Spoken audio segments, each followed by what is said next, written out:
Hi, hello, welcome to Hey, Pantsless Ubu, Pride what happened? game 2. Uh, Ooh, 2 hours late because fuck me, that's why. We had a bunch of tech issues. Game kept getting delayed. My life hates me and other things but we're here now and we're doing the thing. Hopefully, stream will not die again. All I have to do is not open a browser. So yeah, there goes all of my distraction ways and keep myself entertained when I'm not in a scene. But anyway, hi, we're playing Inevitable, which is game 2. Like I said, I'm gonna let the players introduce themselves first, and yeah, alphabetically. Adi, hello. hello, people of the internet. I am Adi MK, and you can find me at Noonlight Creations and Adi MK on Instagram and Adi MK on Blue Sky.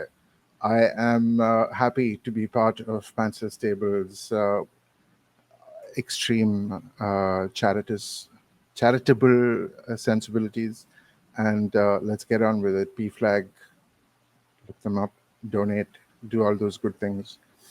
I will be playing, first time I'm playing this system, looking forward to it. I will be playing Marie the Balladeer, who is, do I share all of the adjectives or Uh, how you know what? Let's save it for later. let's save it for Yeah. later. I will be playing Mary the Balladeer, a tail weaver who wields the handgun Truth and wears formal courtwear and carries precious little silver hand chimes used to accompany their song. Hell yeah. She, Assis. her. I am he, him playing she, her.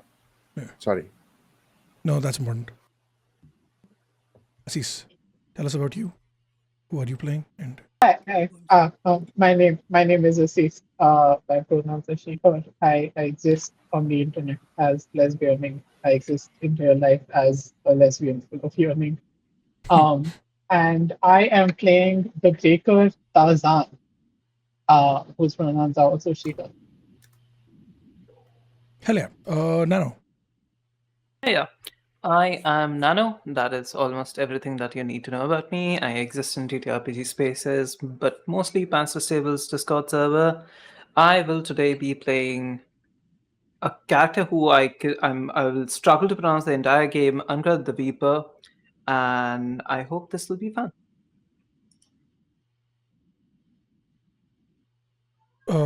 Penitent. I'm penitent. You won't find me on the internet. I am not on there because the internet's the gestures to the world. But tonight I am going to be playing Sidarian the Amber-Hearted, a knight errant of Mythic. Susan. Just me? What? Is it just me who Hello, could not I'm hear Susan. Penitent at all? Oh, I could hear. That would be just you. Probably yeah. refresh. Sometimes if you can't hear, just refresh the source link, and then it fixes itself somehow. Magic. Spells. All right. I'm Souza. I'm the host of Melanin Mythos, an all BIPOC world building podcast. That's really most of the place you can find me, other than here on some Fridays. And I am playing the Moonlark. Yeah, that's me.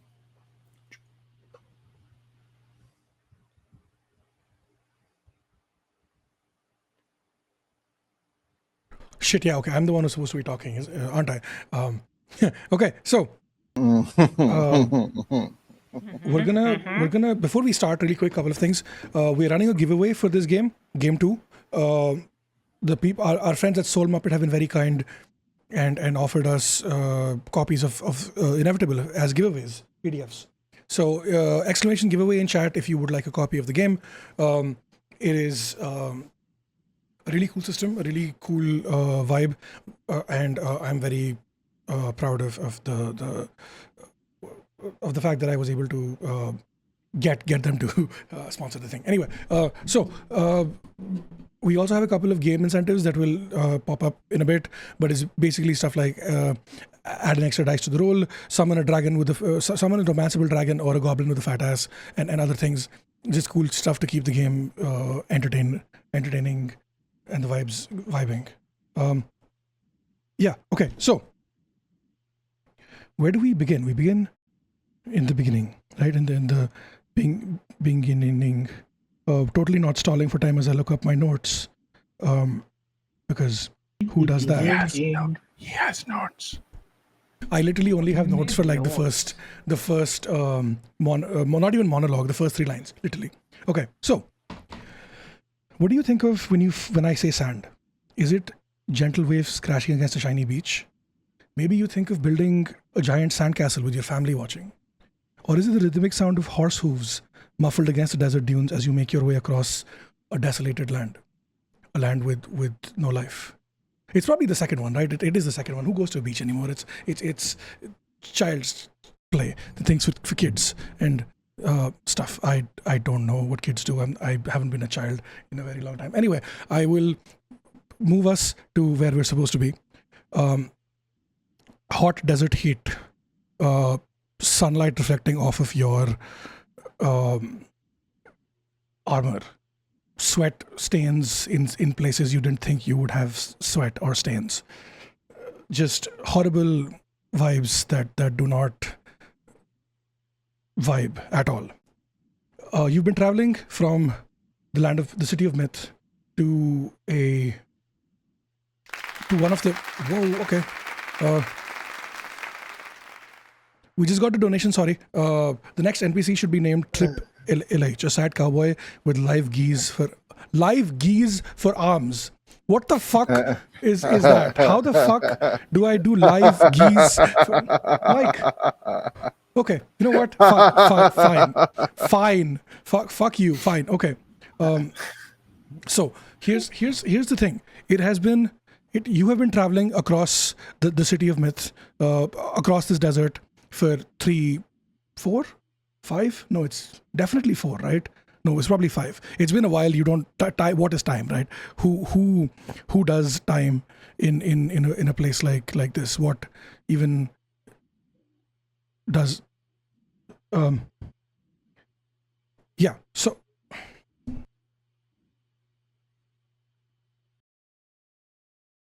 sorry about that. I had a bit of a coughing fit. As you spend the next however long it's going to be for you to get to where you need to get to, which is the fort of which is one of the border forts surrounding the city of myth. You see in the distance what looks like a giant monument to a feat of engineering, something that simultaneously looks 10 years old and 1,000 years old at the same time. About 80, maybe 100 feet tall, divided into 3 tiers, stone battlements about 30 feet high, with a second tier starting about 40 feet high, going up another 20 feet, and so on. As you begin your approach to this fort, there is a loud sound of a conch. Is it a trumpet? You can't really tell, announcing your arrival. Each of you feels this shiver run down your spine. Maybe it's just the cold breeze or the cool breeze activating as you see what is the last remnant of civilization almost. You are approaching this fort with intent to help with whatever means necessary, and you have about 20-25 minutes left on your journey as you approach. What is going through your heads right now, and where in the sort of like formation are you? Are you like all together? Is it more like a straight file? We'll start with opposite alphabetical order, reverse alphabetical order, I guess. Suza. I think the Moonlark is in sort of as close to the front as they can get. and just kind of fiddling with the hand cannon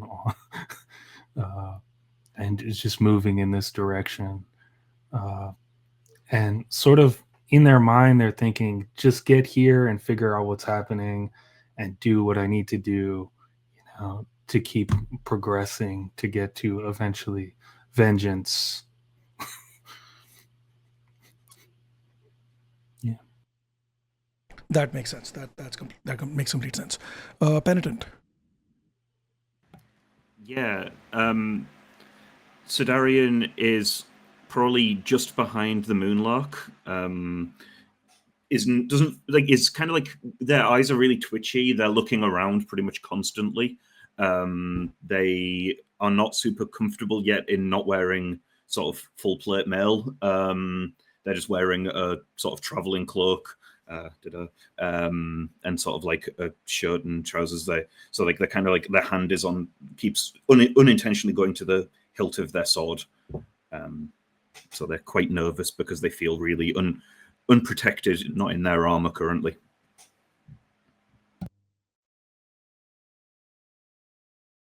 Wait, sorry, did you say not in armor currently? Yeah, they're not currently wearing, like, he's not currently wearing his plate mail.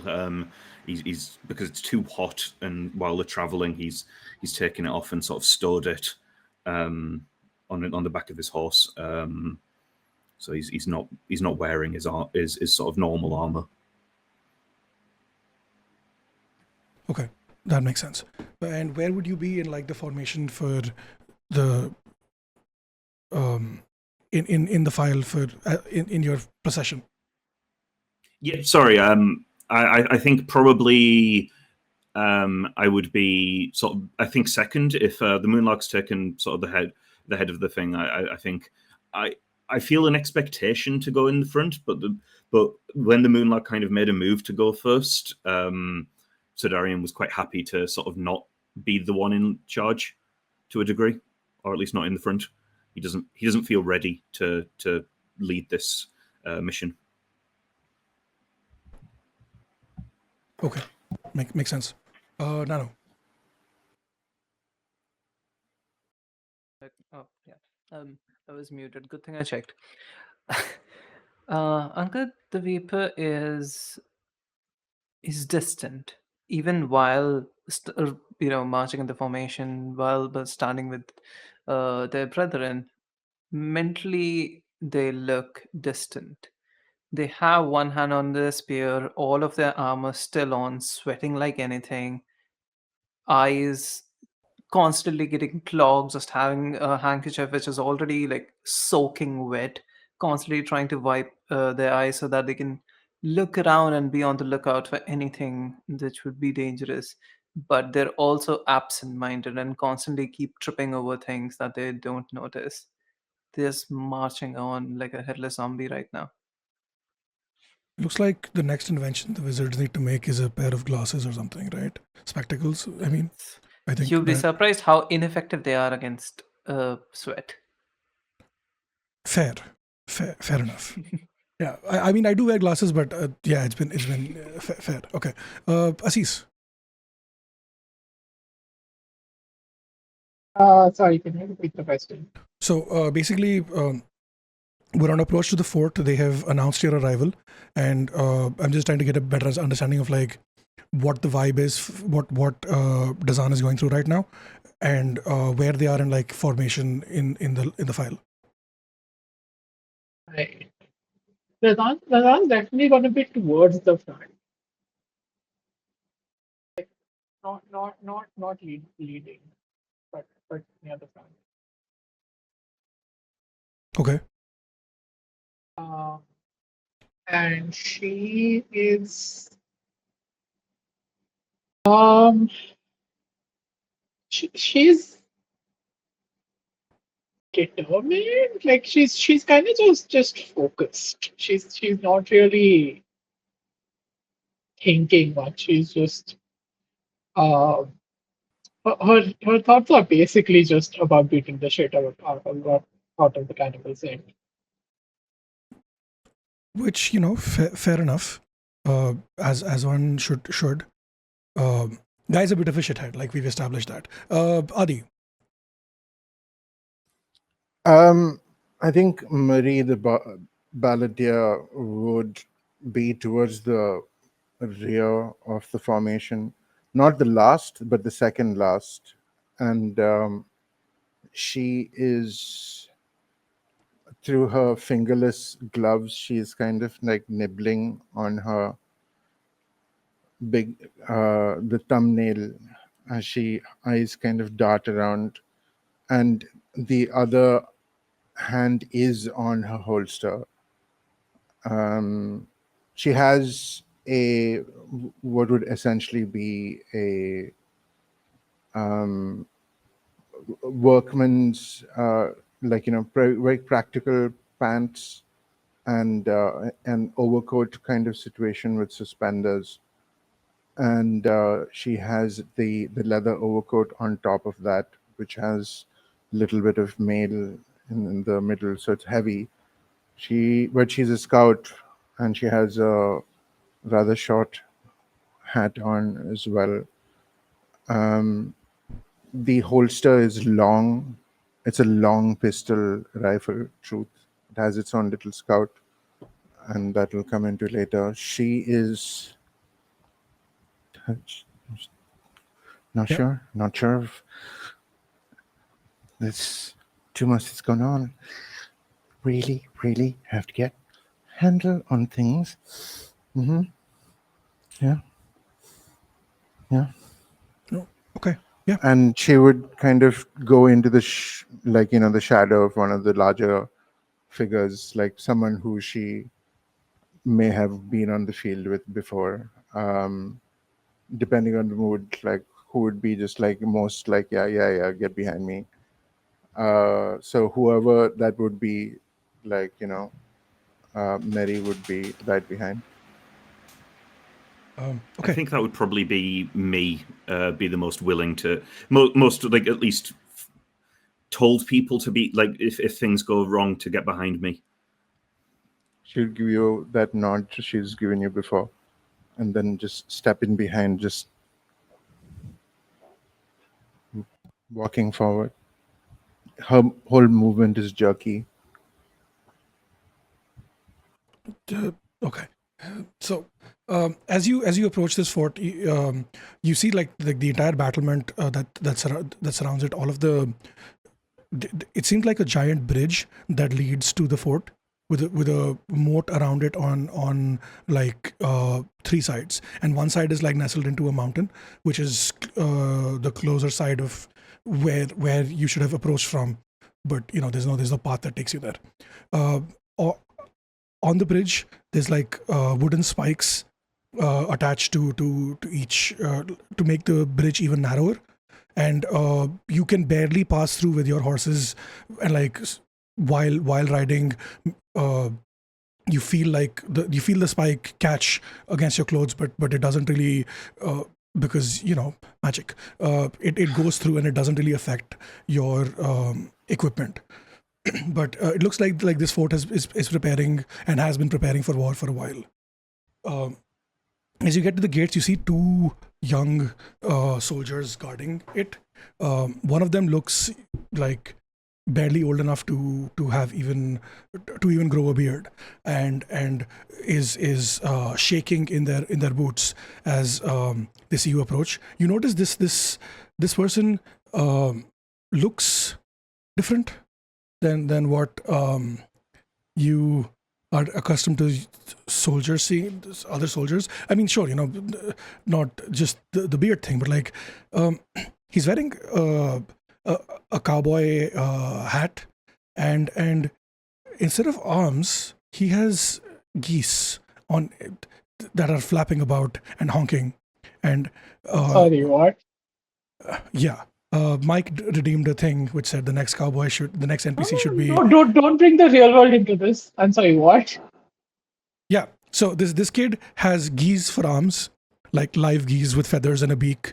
This is known. Literally, like from the elbow downwards, it is just a goose head. That's what it is. And there's It's a goose head. Yeah. So on his arms. Yeah. instead of Like with hands, the neck, with the neck and a bit of and a beak, and even blinking eyes where two of the knuckles would have been. And as he sees you, he reaches to grab his spear, realizes he can't grab his spear because he doesn't have hands. He has beaks, and so the beaks grab the spear instead, and he holds it, pointing it towards you, hand still shaking, and he's like, halt! Who goes there? That you're not allowed to be here. And before he even gets a chance to finish his sentence, the other person next to him, who's this tall, femme-looking, muscular built, about, I would say, like probably 5 to 10 years older to him, just smacks him on the back of the head. And when he's smacked, the geese, you hear the geese honk really loud, and he drops the spear, and this person is like, Ankarad, Sir Darian, I have been waiting for you. I was the one who sent the message. You recognize this person as Vanessa. She was one of the first recruits under the new line of soldiers after the Cannibal Saint left. And Sir Darian and Angarad, you recognize her instantly because you directly trained her versus the others who did not have that much input in her training. Like this entire class of kids. And just a smile and nod, and they let you in, and you can see like this glowing admiration on this person's face for the two of you. Just they're here, we're gonna be fine, and just kind of like that sort of like steel resolve with them. I hope your travel was okay. I hope everything was fine. I know this is a stressful time right now, but your horses look well fed. Is there anything we can do to help you right now?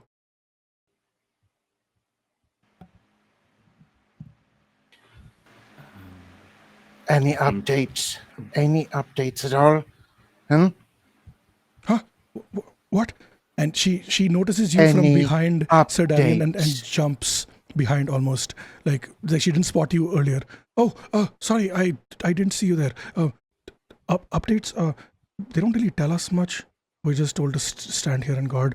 I mean, the fort fell, but we don't really know what happened. And then you hear more fanfare from behind her as the gates open, and this tall 6'3" skinny man walks in. He's wearing a tattered armor and walking in with a limp, and there's this like a bruise across his left cheek. Oh, you're here finally. Okay. Please come with me, quick. I'm Korth, acting commander for the base, and this kid looks maybe early 20s, not at all what you would expect a commander to look like. Is not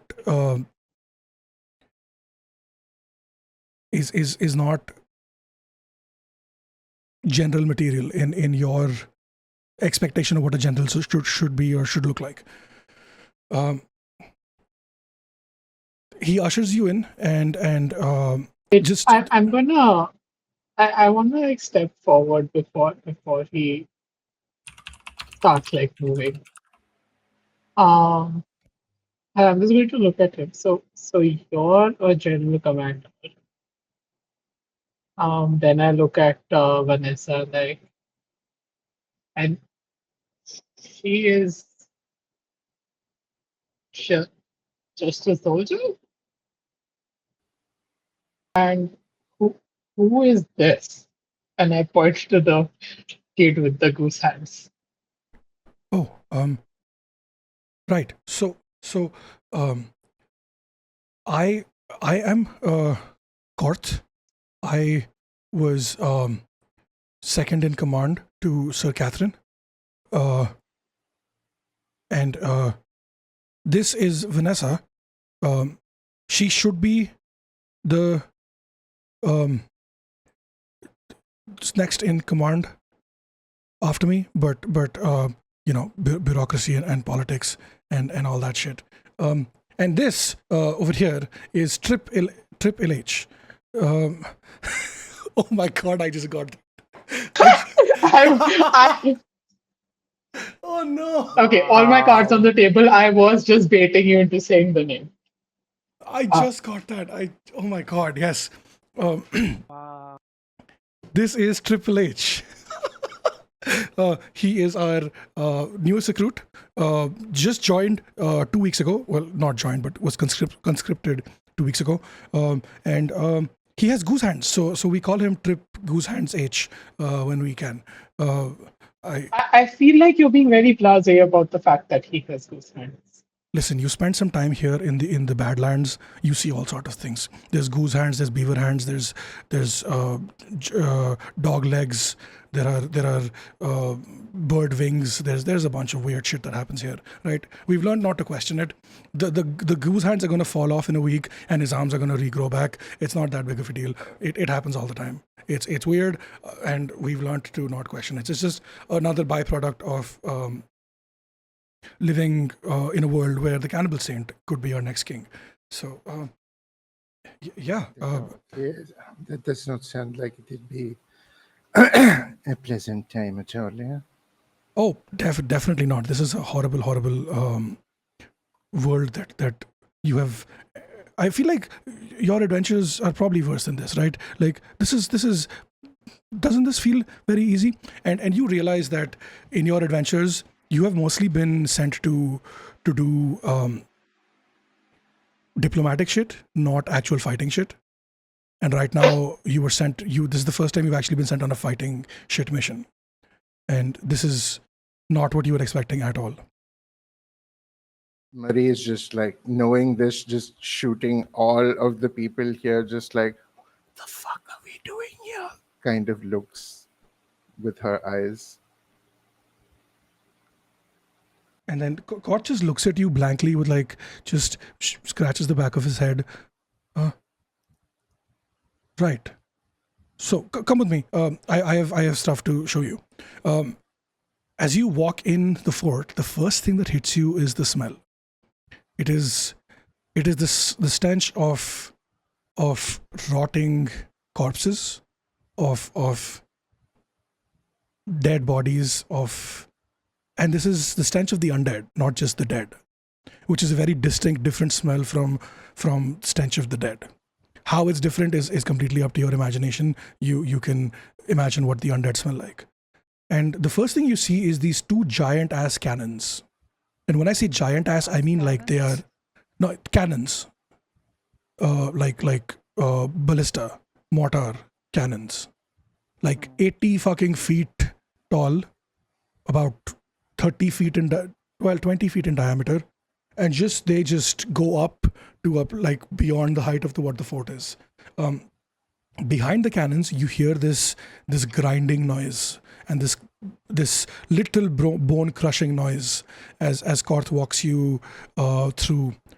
So right, you've probably already heard of these of our cannons, right? The undead cannons, as we like to call them. They use the undead as we realized that the undead are extremely flammable, so we figured why not use them to fight them, right? We use the undead to fight the undead. That's what we do, and so we turned them into gunpowder is what we did, and then when they show up, we just shoot, and it goes boom, and it goes and it boom, and that's what it does, yeah. Anyway, Sound like you enjoy it too much. listen, the number of people that we've lost to the cannibal saint and their people, we take little enjoyment and pleasure with what we can. That's At least it's innovative. Enjoying cruelty is not.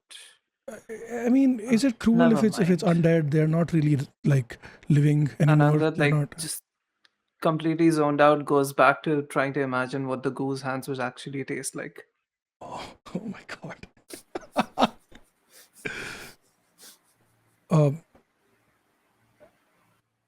Yeah. So he takes you up to like the second level and stops there to describe more of like the fort vibes. And basically, what you learn is that this fort is the last line of defense for the city of myth. It's like a giant the city surrounded by a series of forts, surrounded by another series of forts, and then another series of forts, each at like 400 to 500 kilometer distances from each other, which is about 250 miles for in freedom units. Yeah, and it's is it not 250? Is it closer to 300? I don't know math. And basically the vibe, what you understand is that the outer ring has fallen, the middle ring has fallen, and now this is the final ring of forts that is left before the assault on the city of myth.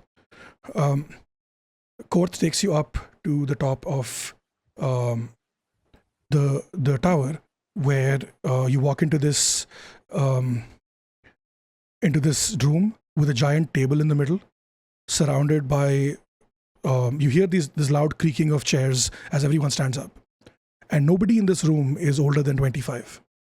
They are the youngest people that you have youngest soldiers and generals you've seen. And they all are wearing, they have like 5-6 stars on their armor, signifying general rank and commander rank and all of those things. Korth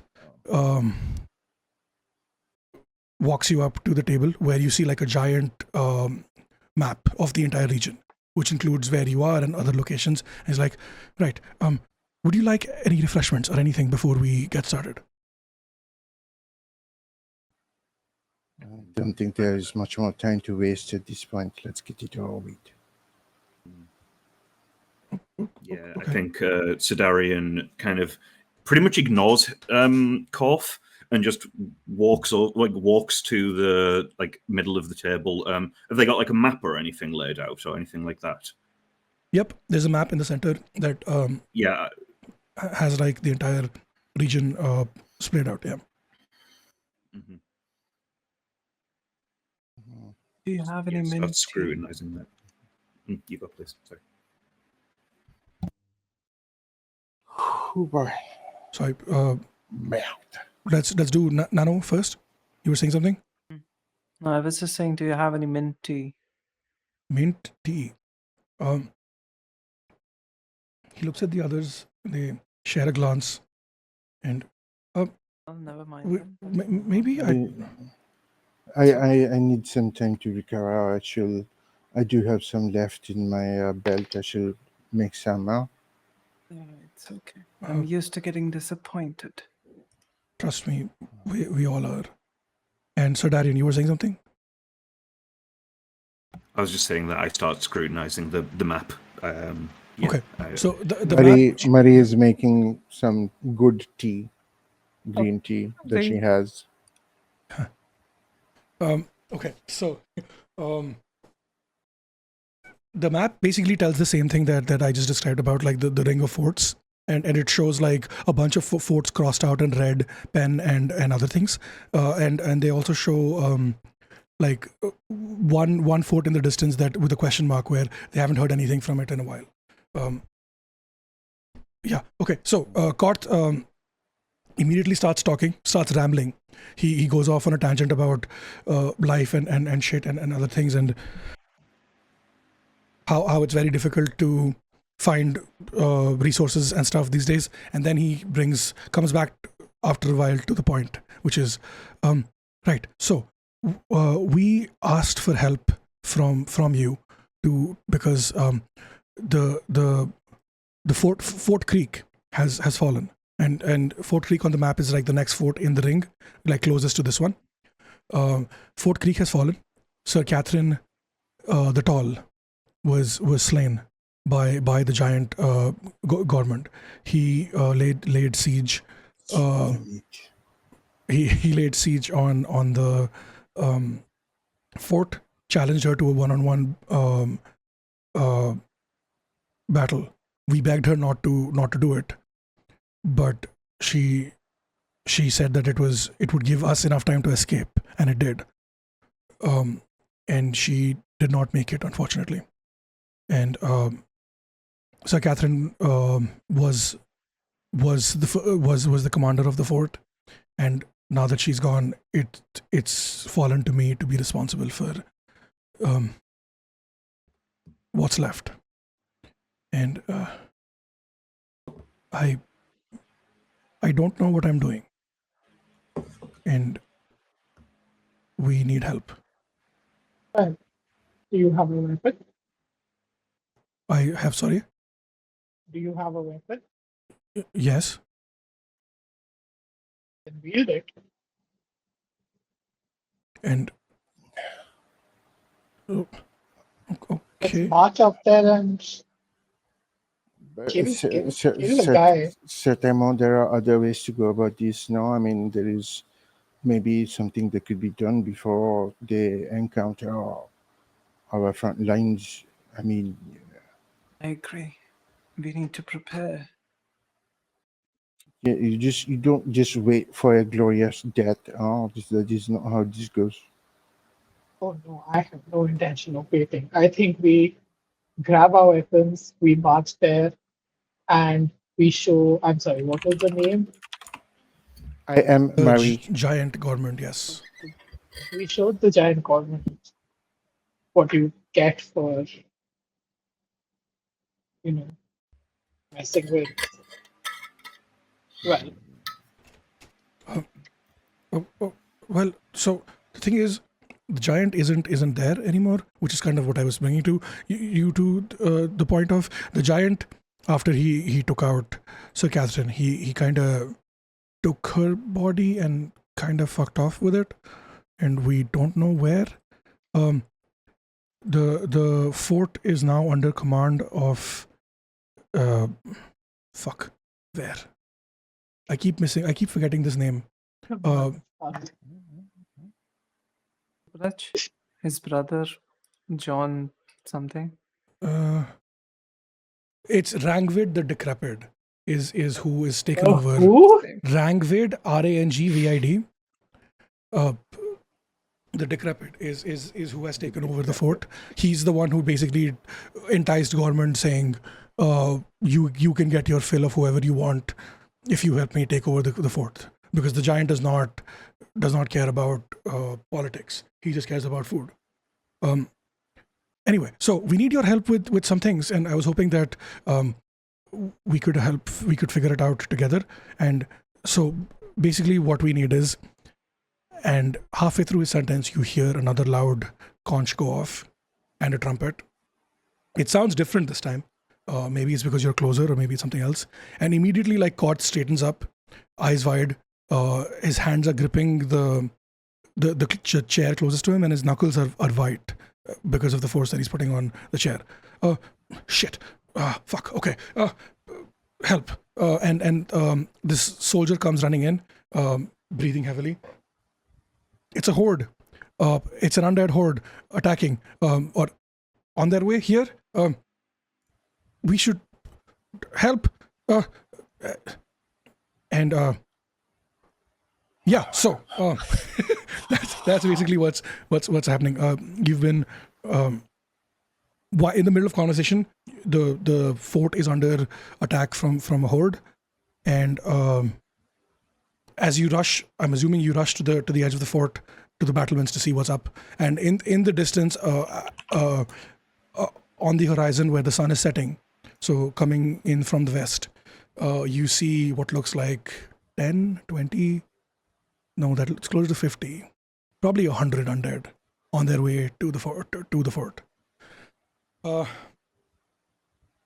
Yeah. So this is where I would like to issue a challenge. It's going to be our first challenge of the game. Hell yeah. So first, I would like to know how are you going to help defend the fort? What is the vibe? Are you going to go all out into battle? Are you going to stay up and take sniper shots? Are you going to do something else? What is the vibe? Sniper shots. I mean, I think that would be a few people's options, perhaps. That's what I mean. Like you, Especially since we are pantsless. yeah. You get to you pick how you want to do this, each of you individually, and then we can figure out how we're doing challenges based on that. Okay. What is the mechanics involved in this? Like, I forgot everything about from our sessions. Very honestly. No worries. It's a dice pool system, and Okay. right now all I need from you is how are you going to defend the fort. Based on that, Okay. I will give you more information about how we build the dice and stuff. Okay. And this involves bringing in our little reputations into play as well, right? Yes, that will be once the challenge is issued. Right now, it's just Okay. what are you doing? Okay. I Can I smashed. ask a question, please? Yeah, of course. How high are the walls that we're on? Hmm. So the battlements are 3 tiers,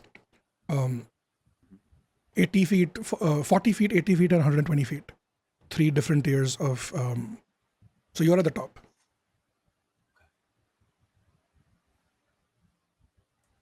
Distance isn't really like a factor in games. Like in this game, like there's no like set movement or whatever per turn or thing. So you don't have to worry about that in that sense. No, it was more I was worrying about if I would, how injured I would be if I jumped off the battlements to try and charge the zombie horde. Oh, yeah, no, you're not making it. Yeah, so and I would know that, so I'm not going to do that. Fair. But if you do want to So go then charge, you let's can go down where like Yeah, I the think that gate would is. be. Yeah, that would be what Sidarian does. Okay. Sort of unsheaves his sword. Or he loosens it in its scabbard and sort of starts running towards like the bottom to sort of go to the gate to charge them. Okay. What about Mari? What are you doing? Mary would have gotten to the tallest position she could have gotten to and pulled out her handgun shoot. It is a very large and long-barreled handgun, and it has sights on it. It is very intricately made, and halfway down the barrel there is a little attachment for a tripod that could be added.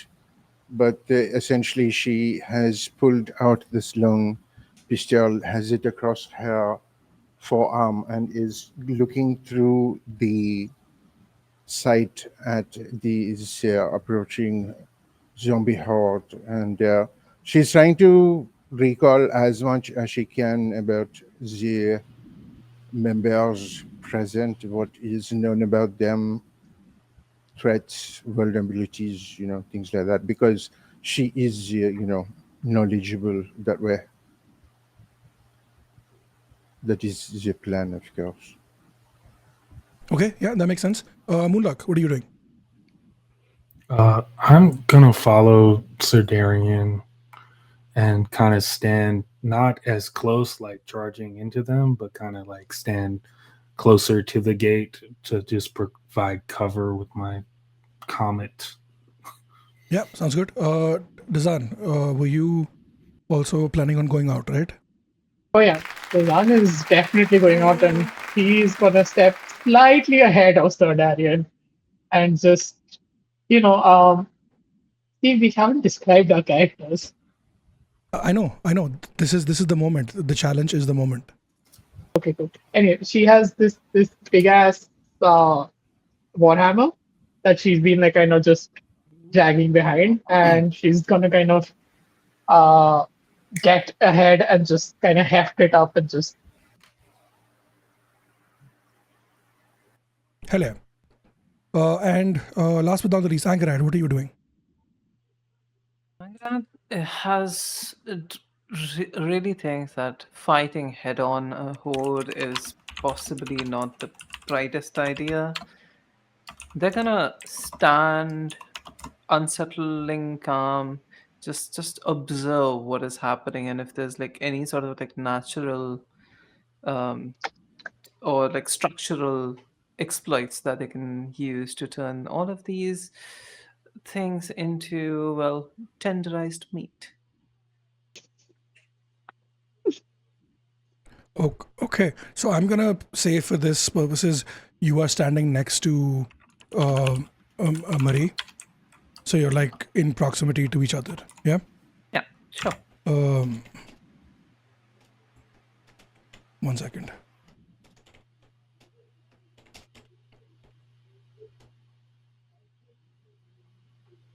Okay, so the way that we're gonna do this is it's gonna be two different challenges. One for the people up top, one for the people going out into the battlements. What I would like to so what I'm going to do is for the people up top, the challenge is going to be issued to Marie, and for the people who are going down, you get to pick between the three of you who would like to do it. So, for purposes of this like game, to go down. yeah, I know. I heard it the minute I said it, but it was too late. What about the switches? But yes, so the minute the thing about this world is that you are able to communicate with each other across long distances without any issues. You have trained in the art of telepathy and other things, so you don't have to worry about that. I'm not gonna give you. You all have magical sending stones, basically, right? That operate. Yeah. Anyway, so Marie, your challenge is different, interesting, kind of strange. When you walk into this place, or like when you lock your sights onto the horde, you see a group of like 100-ish horde of undead walking towards you. What you've heard and what you've read from the undead is like they walk around mostly aimlessly. They don't really have like a sense of direction, and if they see a target, they latch onto it.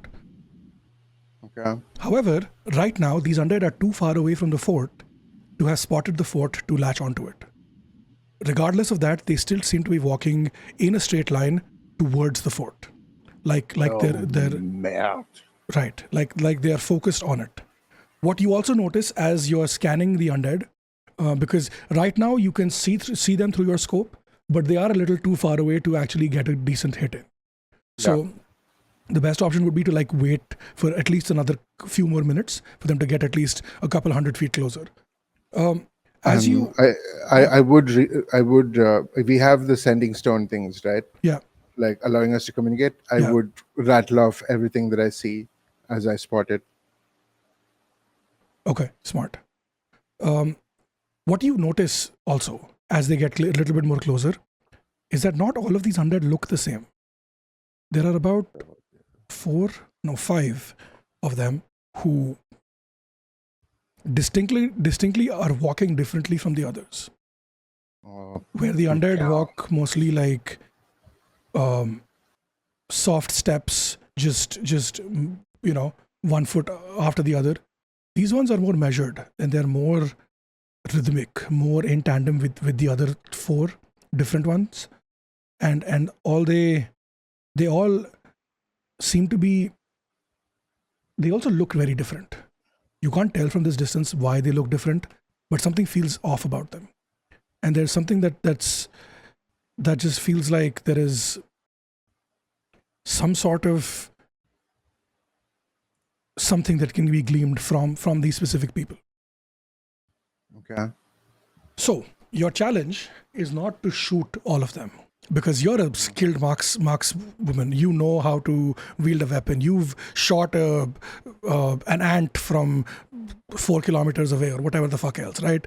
You know this shit. Your challenge is to not hit these 5 people so that they can be questioned or other things. Okay. So the way we build challenges in this game is the way we build a dice pool is based on the challenge. First thing I would like to know is, are you going to put yourself in what consequence are you willing to accept for a failure here?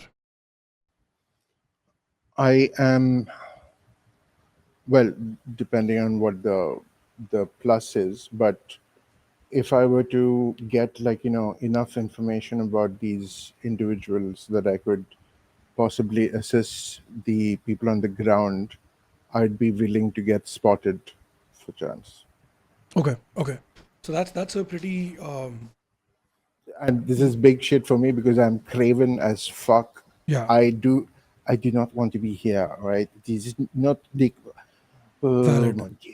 Valid. Okay. So we start with one dice. That's your Yeah. first dice. Secondly, are you going to use a reputation here that is going to help you? I am knowledgeable. Okay. So you know how to use your weapon. You know how to do the things that makes you. That's perfect. Yeah. Okay. Next question. Do you have equipment that will help you? In this context, usually your gun does not count as a weapon. Okay. Because your I mean, weapon I'm using as an equipment, the sorry. scope. Exactly. I'm using the scope. That's what I was going to say. So like your weapon does not count as equipment because it is a part of you and it's not an additional add-on. That's how the game flavors this. Okay. Next thing is, are you putting yourself at risk to succeed? And I mean, in this context, risk is more like bodily harm kind of thing. I am leading out to a point where I would be potentially spotted and thereby like taken a shot at. So yeah, I think I'm putting myself in this. Hell yeah. Okay. So that's 4 dice. Next we come to the dice removal things. Do you have a reputation that will hinder you here? I don't think so. I mean, of what I remember, so Mary is duplicitous, knowledgeable, and craven. Exactly. So nothing here will hinder you. Okay. Is this task unusually dangerous? No, it's not. You're sniping from a rooftop. You're fine. Yeah. And are you doing this away from your group? You're not. You're No. with one of them. Yes. So and Gerhard is with me. exactly. So you roll a 4d6. If you get and you just take the flat roll. You don't add them. Okay. If you get a 1 to 3, that's a fail. A 4, 5 is a mixed success, and a 6 is a full success. Okay. So I've rolled 2 1s and a 4 and a 5. Okay, a 5 is good. 5 is very good. So, you relay this information to the others, tell them what is going on, and they are kind of like waiting for you to take the shots before they swoop in and they take down the others. So, Okay. as you start shooting, very clearly, like the first shot goes through this different person's foot, through their leg, and you swear, even though they are very far away, you see them fall to their knees, and you swear you hear a scream, What the fuck? which is weird because these fuckers don't scream, they don't talk. There is something different about these. They scream across the sending stones. Yeah. You take another shot for the next one. This one goes through their thigh, and this person also falls to the ground, and they scream. You notice, however, as they scream, the horde, it kind of disperses. Like they start to wander off aimlessly again, and then you see the other 3. They raise their hands up in the air, and it looks like they are muttering something under their breaths, and they like, it's like they will the horde back into place, and it continues marching while these 2 people who have been hit, they are still on the ground, and they are writhing in pain. Writhing, whatever the word is. I will try and take headshots of the 2 that are on the ground. No, you're supposed to keep them alive so that you can question them. Oh. Okay. Oh, sorry. That's what the rule was for, Adi. Fair enough. So, but I will just across the bond again say it is the ones that are different, that are controlling the horde, take them out, and I think they will disperse. Okay. In your I don't distraction know if it's of okay to call them different. I mean, I am working with a little bit of data, all right? This is not my problem. It is melt. Okay, so in your distraction of talking to your teammates, I'm going to use the 5 here. You try to take down the other 3 who are also controlling the horde, and your shots hit, but they hit a little too well. And the 3 people who are left, they get hit in the head, and the bullets explode, and there's nothing left of them. That's the mixed success, baby. That's what happens. So 3 of these fucks are like literally their remnants are splattered across the other undead, and now is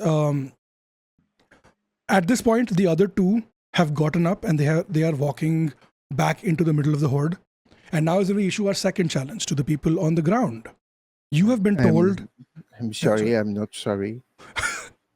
You have been told that there are 2 people who are different from in the undead horde who need to be not killed, and They're dead. yeah. So your challenge is as challengers, as people being challenged, whatever. This is not that one of you will be the person who rolls, but the vibe is you need to take them out without taking out the 2 people who are not supposed to be taken out.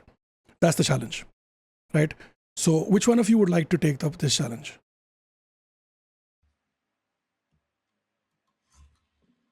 All 3 of you are going to be in the combat, but only one person can roll. That's the rules.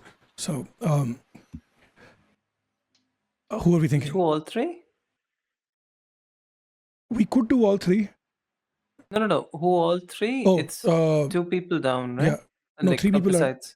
3 people are downstairs. Is what I meant. The Assis, Penitent, and Souza are downstairs, right? Okay, you can't. Okay. No. Yeah. So who are we thinking? I mean, my weapons are hammer. It's probably not good for avoiding hitting some people.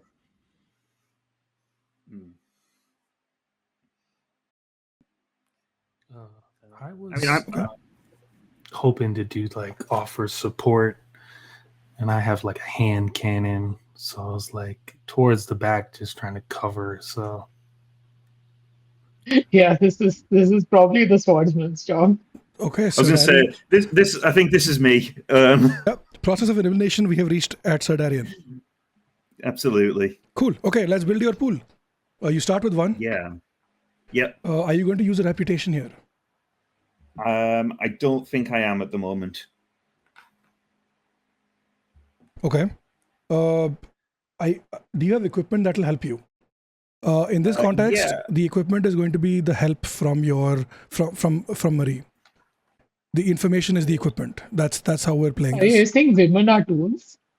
Information is a tool, not women. Okay. Okay, Assis. Yeah. So the fuck, you threw me off. God damn it. Yeah. So I've got 2 because I've got the equipment. yeah. Equipment is your information from Marie, and are you going to put yourself at risk to succeed? I feel Absolutely. like you're I going am into a horde. Yeah. I'm charging a horde of zombies. Yeah. At full steam, and I already established that I'm not wearing my plate mail.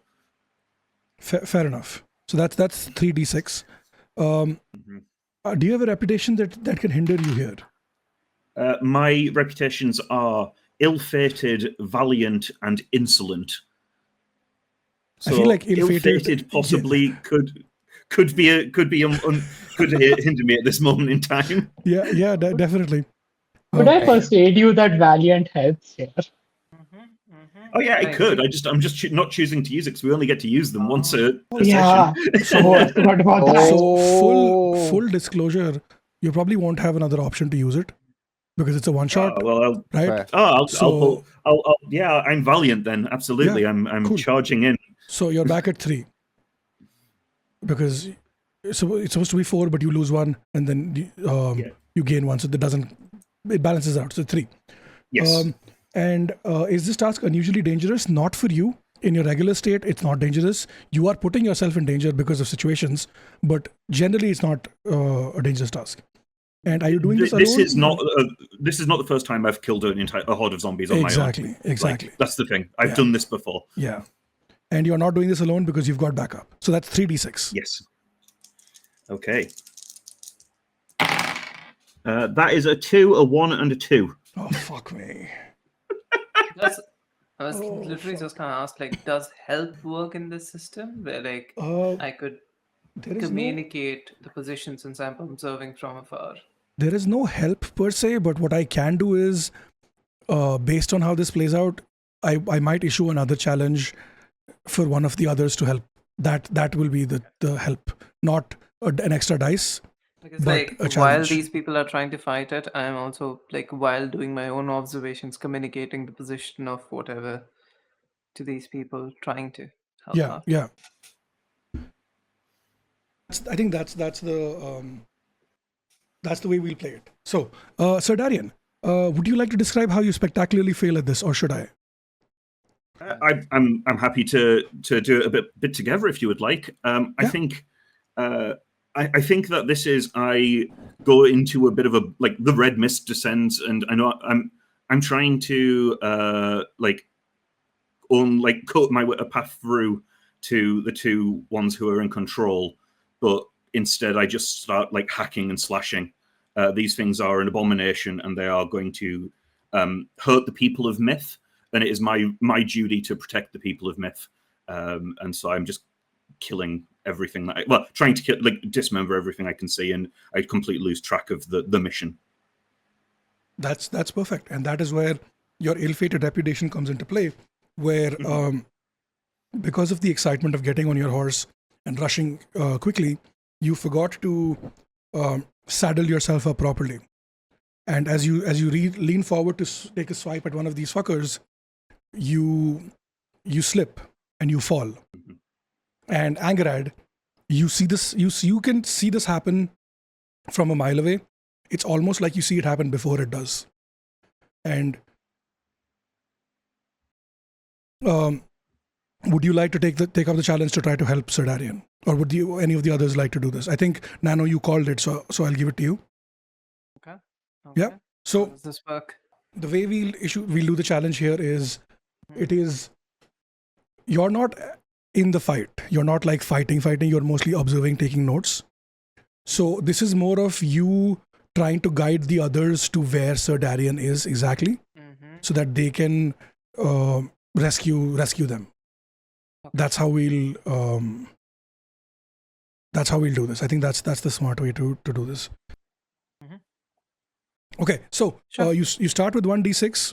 Are you using a reputation here? I have unshakable, discreet, and unprincipled. I don't think any of these help here. Unshakable could work in the sense that you saw your friend go down, and they could be dead, but you need to stay calm to make sure that they make it out alive. Does that make sense? Yeah, absolutely. Yeah? Okay, so that's 2. Do you have equipment that will help you? I don't think so. I don't think so. Right, unless just some sort of like a scope on the rifle or something. That's basically it, I suppose. If I do have one. Maybe when you see this happen, you rush up to Moonlock and you're like, "Give me the gun. I need that scope for a second." That could be your equipment. I'm just trying to help. Okay. What do you think? If I'm observing from afar, I imagine I would at least have binoculars or something. Fair. Okay, yeah, that works. Binoculars work. And are you putting yourself at risk to succeed? Absolutely not. It doesn't seem like it. You're too far away. There's no possible way of me putting myself at risk. Okay. A reputation that will hinder you? I don't think so. Is this task What if unusually I dangerous? lean off the edge of the balcony a bit too much? I mean, if you want to do that, that's great. But if you No, fail, that means you I'm do fall joking. off. So, Yeah, I'm joking. I mean, I'm down for that. I'm down to play it that way.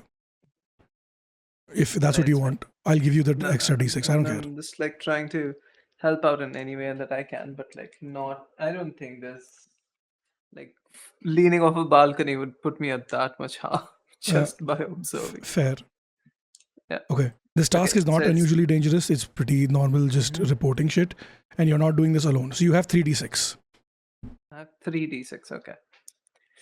All right, Lady of the Slain, help me. By thy hand, shall I make this dessert? That's a 6 and a 5, and I'm gonna roll one more. That's a 4. Let's So, go. 4, 5, 6. Nice. Okay, so you see Sir Darian fall and you immediately send a message to the others, to Dazan and Moonlark, instructing them where to go, where to find him, and almost as if like moving in like it's been choreographed. The two of them, Dazan with the hammer and Moonlark with the gun. Shoot the guy at your 6. Yeah, Now shoot. 3 p.m. Exactly. That's exactly it.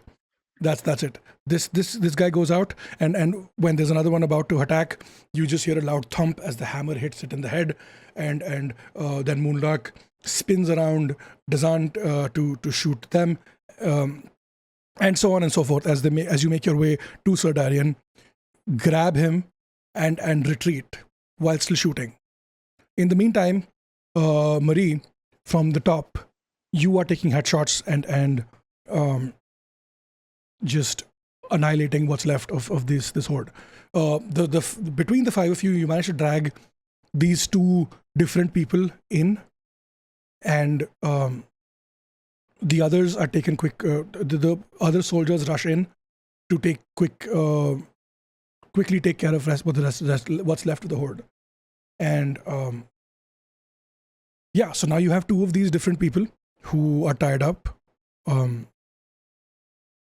And Korth is shouting instructions to send them to the brig, which is a makeshift prison of sorts. It's empty, and it only has one cell, so they're both put in there together.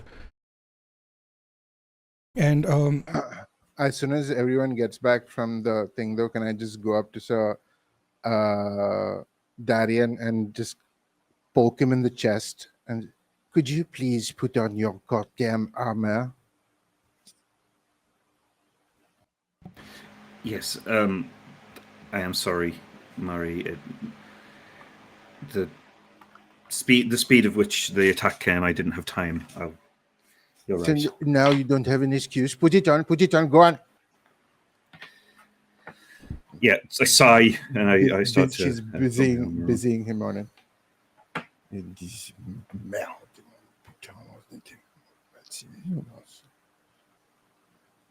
This is why we meal prep. Always. What is the line? Sorry, what? So this is why we meal prep.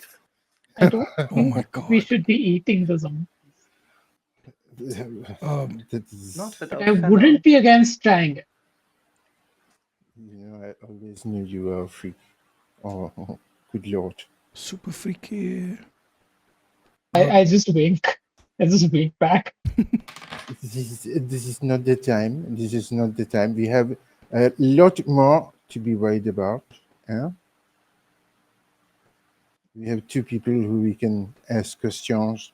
I apologize for taking out the others, but I think it was a good thing. Yeah.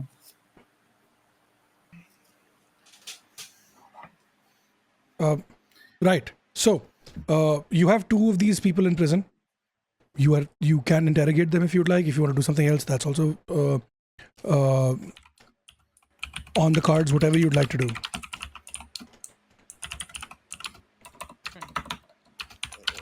Is there anything else we can do in terms of preparation or something? Preparation for what exactly? The next horde. Okay, so in terms of the next horde, thing, there is like a bunch of these people. The soldiers have dragged in the undead. They've turned them back to start grinding into paste again. And Okay. what you realize is that the cannons didn't go off this time. And Korth is like, right. So takes a while for the cannons to be primed. You took them out before we could even have had a chance to shoot them, which is really cool. But I wish you could have seen how. So like there is an option there where you can use some tinkering skills to make it faster for them to shoot cannons, shoot the undead cannons, basically. Or like I said, there's the two people there. There's also Korth had some information to give you before the attack happened. So there's a bunch of options that you can do right now. Okay. I want to know where the I keep forgetting the name. The giant, the government, where the government is. Okay, so it's possible that these two might have some information, but there's no guarantee. Like you'll have to ask them to figure it out. So you could interrogate them to. We don't even know if they can talk, do we? True. Yeah. You've Yeah, heard them I scream. think That's it. Before we go I'll in, I just want to. I think. Sorry, no. It's just a flavor thing. I think it's like. I think I look at the Moonlark and Agharad. Yeah, that's an awkward word Let's to just call him VVV. the Reaper. The Weeper. I'm like, and I think Sidarian's like, now. I will stay with you, and if you give me the nod, I will decapitate these where they stand. But you two are the experts in the ways of magicians, so I feel that I would leave this interrogation in your capable hands. Give me some time with them. I'll make them sizzle. I don't know. I feel like maybe we need someone more intimidating in there. No offense, the Reaper. Then that would definitely one of them would have to be you, no? I mean, it doesn't have to be one of you. All of you can go in. So We can good guard, bad guard this. Or not Many again. of us will make them think that. What the fuck is that? I have no idea. Okay. But all right, if you want to do it that way, we can do it again. But I So do not what are go we doing? first this time. I will be neutral observer. Yeah, okay. One of you come and soften them up, and I'll, blow them up figuratively. Either of you magicians regrow a tongue? If I were to cut one of their tongues off, This is, Can we, Steve? if you cut their tongues off, they won't be able to talk, though, right? That's Yeah. yeah, that's why I'm asking if either of them can regrow a tongue. Oh, well, I've heard of like case of like a duck tongue, but like that's usually when it turns into a duck and then falls off, it goes back. But I've never heard of like it being cut off and then growing back. So I'm not sure. You start hearing this loud screaming coming from the prison cells. It's loud. It sounds like someone crying in pain. mon Dieu, what Tandoor is is already hot. happening Well, here? there's our cue. And Dazan is gonna go and just kick open the cell.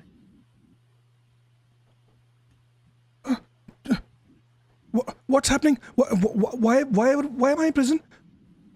Why does my leg hurt? Did I get shot? Did you shoot me? Why? Hey, we're asking the questions here. Now, who are you? And I'm completely behind Dazan, Me? just like one head peeking. out from the I'm shoulder. John Generic. Who are you? Okay, John Generic, and how long have you been a zombie? What the fuck is a zombie? What do you mean? How You long are- have you been undead? You are I- on the edge. I'm not under. What do you mean? I'm John. I'm a student. I go to college, and I Are What am there I wearing? visible sign? Are there visible signs that he is undead? Here's the thing. The guy looks down Steve, and I he's can like, "What? probably tell, right? What? I can probably tell if someone's like actually undead. Oh yeah, definitely. You can tell. Yes. This person is not undead. This person is wearing. This person looks undead. Yes. They. Sorry. They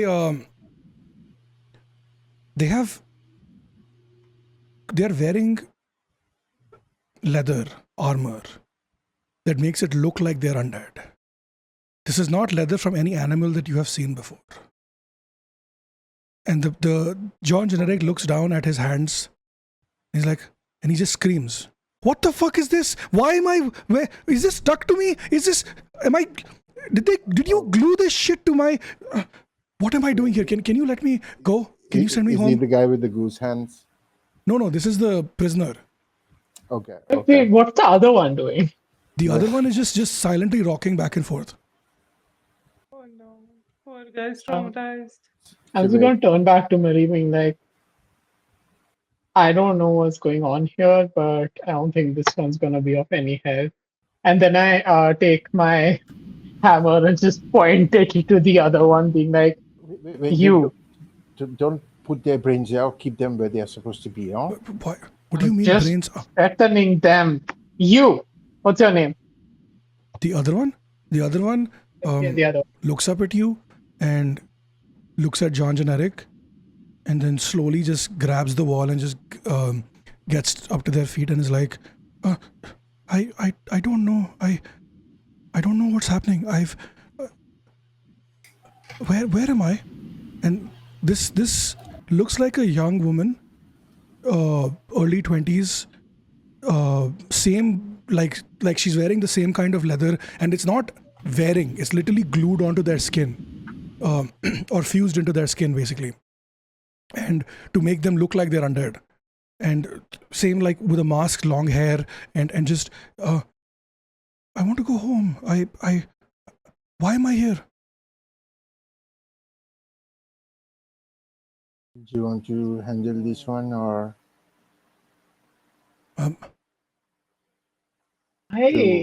to Dazan?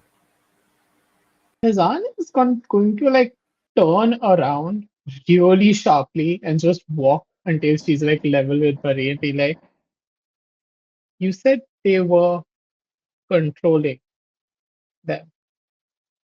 Yes, These are what they living saw. humans that we've got put in this thing.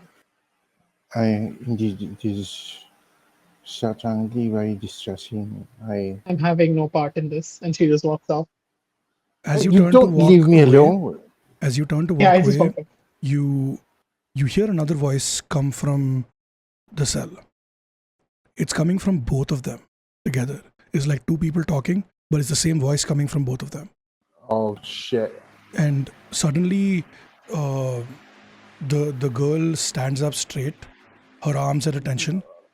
John Generic. In that moment, can I have pulled out truth and it's just pointing straight at the girl because Yeah. she's closest to me? Yeah, and John Generic looks at the gun and laughs. And, oh Marie, when will you learn? That is not how you point a gun. And in the head, in your heads, all five of you hear the voice of the cannibal saint. And that is where we're going to take a break. Hello. Okay, hi. So, before we go back into the thing, we have a giveaway for our inevitable game. Only one person has entered so far, so I could just give it to them. If not, I tried entering a while back.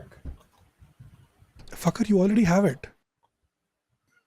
What, this one? So free things. Yeah, it was given to the players free by Soul Yeah, Muppet. but like free things. You got it. I don't want to complain, Steve. A free What the PDF fuck do you twice think? is just a free PDF once. Yeah. And there was another free something that I was supposed to get as a giveaway. I know, dude. I know. I'm still figuring it out. Wait, what No, was no, it? chill. What I'll was tell you it? off stream. Yes. Okay. It's hilarious. Okay, so I'm gonna run the giveaway thing. Yes. And let's see who wins this. Winner is Adi. Oh, great. Hell yeah. Okay. Yeah.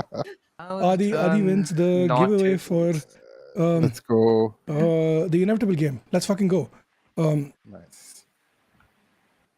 Steve Haha. meeting Adi in person to give. So that's the giveaway. That's the giveaway. Yes, it has to be delivered in person. It has to be deposited in person, even.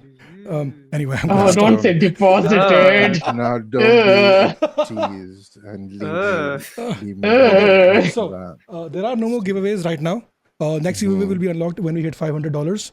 So yeah, we're 59 away from it. So get donating, and you can 5, also 10. And can we like take away? Can we take away $10? So that was 69 away. Yeah. sure, yeah. So yeah, we are we're $69 away. Yes. From Hell yeah. I'll up the next giveaway to 510. That's for 69. Hell yeah. Yeah. Yeah, that's what I was saying. Hell yeah. Okay, cool. So back from the break. Where were we? You had just captured these people. Turns out that they were not who they seemed to be. But then Cannibal Saint speaks from their voice. And the last thing you heard was, That's not how Oh, I not that. hold a gun. Goddamn Yeah. asshole. Condescending. Shit, I got That's- peanut butter on my lipstick. oh no. That's okay. In the packet, I put like on your lips. I was like, "Ah, that's not cool. bad." Cassandra Hardwood? Oh my god. Anna, what are you doing to me? I love you, Anna. Let's fucking go. Yes, and baby. Yeah, okay. So, the Cannibal Saint is speaking to you through, In our heads, right? yeah, in your head. In your head. And he just, Should never sing, especially not on yeah, stream. that is not how you hold a gun, Marie. Or you, Dazan, with... Is that a hammer you're carrying now? Is that the kind of... You call me a savage, and you wield a hammer that wreaks havoc and destruction. That's... What the fucker? And I'm immediately gonna smash. Steve, I could not I'm gonna hear smash. anything that you were saying. Oh, Can you do that again? Can you do Oh, no. that again with the recent claim? oh my god, fuck you, Nano. Oh, damn. I have to talk in the Ubu voice as the Cannibal Saint. That's That's evil. That's not how you hold a gun, Ubu. That's and also, I'm not the savage, Ubu. What do you mean? You're the one who kills people with hammers, Ubu. What were you doing? You said you were doing a thing. Oh my god! I'm Shit! smashing the fucking person that he's talking out of. Holy shit! Someone just donated $69. Meme number, baby. Holy shit! Meme number, baby. I will forever remember this as the game now. I can't believe I made it happen. $69 donation. Okay, the giveaway has been reset. So we have a giveaway for what do we have with the next thing? $500 tier was Joining the. Wait, we have Dragon more. D. What do you mean Dragon D? Wait, we have more. Sassy, more. Don't know. Holy shit! Wait, what else? Thank you for the note Another replaces the thing. Oh, He and so on. Yeah. What does that mean? I Oh, think who that's is like that? Uwu voice Tihi. Who is Name it? of the thing you donated. Wait, let me pull it up on the thing. You know what? 1 second. I'm afraid to go to open the browser because my PC is struggling. Oh, so give me 1 shit, second. No, let Anu. I think I know what. Oh god. Nano, can you check? I donated Romanceable Dragon. Oh no. Okay, that's fine. We're fine. Everything's fine. Wasn't I also gonna ara for 50? You were, yes. Oh, yeah. There was. Is that a separate 50 or is it this? That's completely up to you. Check. However you want to do it. I could do an ara. Yeah, so special is for 15. And yeah, the 50 is dragon. Hell yeah. Dragon, these nuts. Dragon, these nuts indeed. So it shows up in the top left as the correct redeem, but I think in the message it shows up as the message that you send, I believe. Which, like, whatever. I appreciate it regardless. A pet dragon. I tried. Yeah. Sometimes it gives the correct redeem. Sometimes it just says claimed. Yeah, I valid. don't know why. Valid.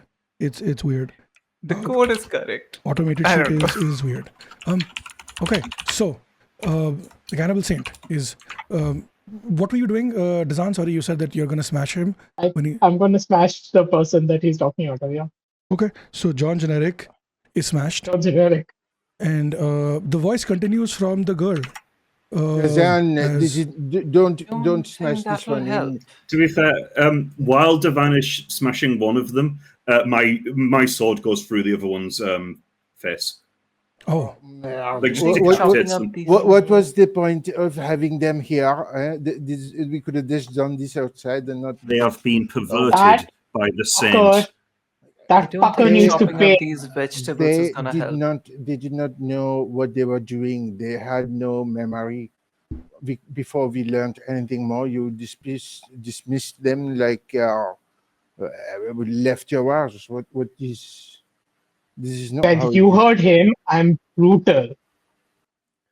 it- I'm going to show him brutal. just because our instructor chooses to be how he is, it is always us as students and more to be better.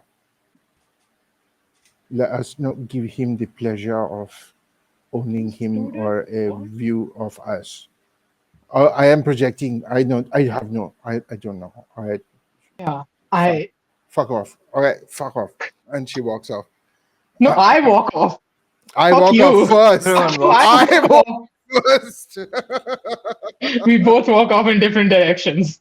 Yeah. Very awkward. Where are you two so walking off to? This is like a corridor. You go around in circles.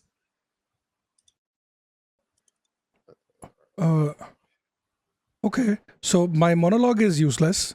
Thank you. I appreciate that. I don't have to do the. It Uvu can voice still anymore. echo in our heads. It's fine. Yeah, it can still echo in our head. No, I don't have to do the Uvu voice. I take that win, at least as the Cannibal Saint. Korth walks up and he's like, Uvu, you said that you were gonna help. Uvu is now the canon please. greeting in this world. Yeah, please, come back Uvu. upstairs, Uvu. Now these fuckers are dead, Uvu. Wait, what's this? And he bends down and he grabs what looks like a book from the floor that has fallen out from one of the two people that you killed. And he's like, Search them? Uvu. Now that is Uvu, an we Uvu found a thing to book, do, is it Uvu. not, huh? This looks like they are. Oh, the book also looks like it's made from leather, but not a kind of leather that you've seen from any animal. You guys know what I mean. I'm just skirting around it because I don't know what lines and rails are for like people watching. That's why, like, to be on the safer side. Okay. And he starts flipping through the book and he's like, "Oh no, Uvu, these are detailed instructions, Uvu, about how to animate the undead, Uvu. Oh no. Oh no." I mean, we already knew he was doing that. No, this is how I think to animate, like raise and control them. I think yeah. the Moonlark like reaches his hand out and was like, "Give me the book, Kurt." No, Uvu, I want to read it first, Uvu. I don't think you should read the book, Kurt. Wait, And do you I not put trust my me, Uvu? hand on Comet. Oh, there is no need for this, mon ami de Moonlark. I draw the Uvu, give me the book. No. And this was supposed to be a serious and sad game. And he just stomps his foot on the ground. He's like, "Fine, Uvu, take it. I don't want it anyway." And he just flips his hair and he walks away.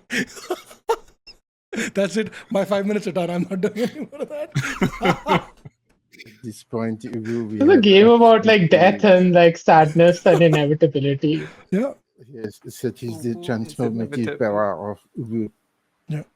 And before he leaves, when you're done reading that Uvu, get your asses back up to the top of the Uvu, so that I can give you more instructions on where to send you next Uvu. I'm not reading. I'm just going up.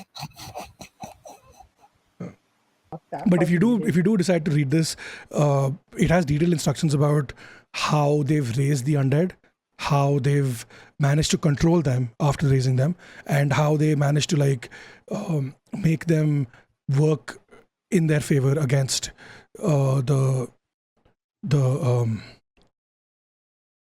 against the forces of myth. Basically, it's like detailed, like it is stuff Seems that you to have. be a So, very useful cookbook. Oh, mon I Dieu. mean, recipe book. It You know is, what I'm yes. trying to say. I am not certain I do. I don't know if I want to find out either, to be a little transparent on the matter. Yeah, As you are. he reads the book. So the rituals in this are very familiar to you as well, Angarite. If these are basically bastardized versions of what you do as an undertaker, as a caretaker for the undead, where it's like when the dead are put to rest, there's like a whole ritual, there's like a ceremony and all of that. This is that, but like in reverse almost. Like so instead of like anointing the body with holy oil, it's some sort of like weird blood ritual and other things that basically like corrupt everything that you have you stand for and what you have learned. Same for you, Moonlark. Like all of the things that it feels like, specifically like from conversations that you have had with the cannibal saint, these rituals have come from there, from corrupting your ideas and your ideologies and the way that you interact with people. That's kind of like the vibe. Yeah.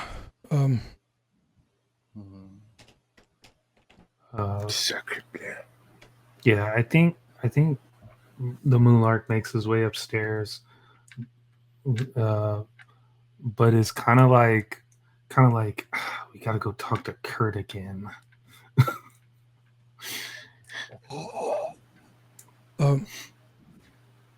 Korth is waiting for you, his arms crossed, tapping his foot impatiently, and just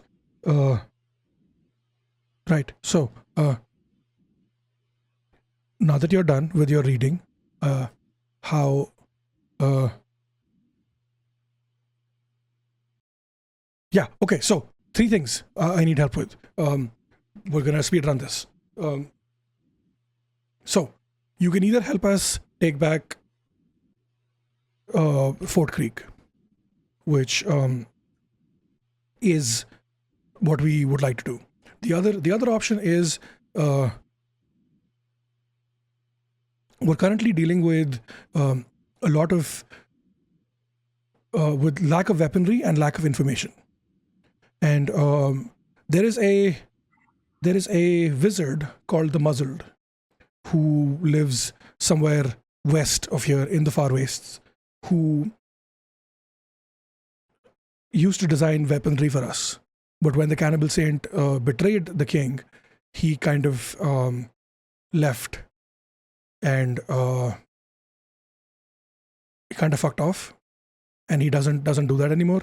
And anyone who's tried to approach his tower, he lives in this giant ass fucking tower. Anyone who tries to approach the tower has been met with gunshots and has not made it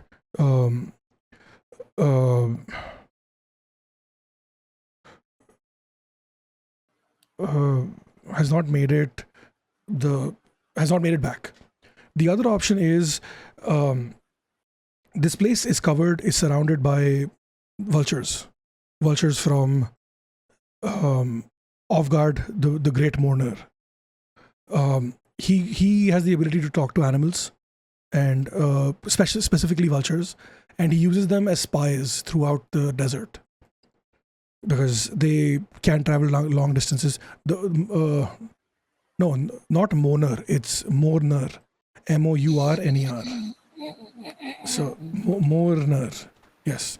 But although he could be a great mourner, makes we sense. don't really know for sure.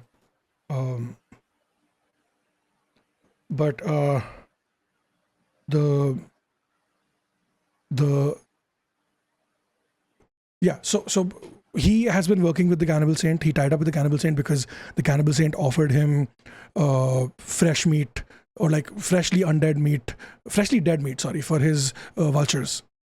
And in return, but like he's been paying them in undead meat now, and they're really pissed off about it. So that could be an end there.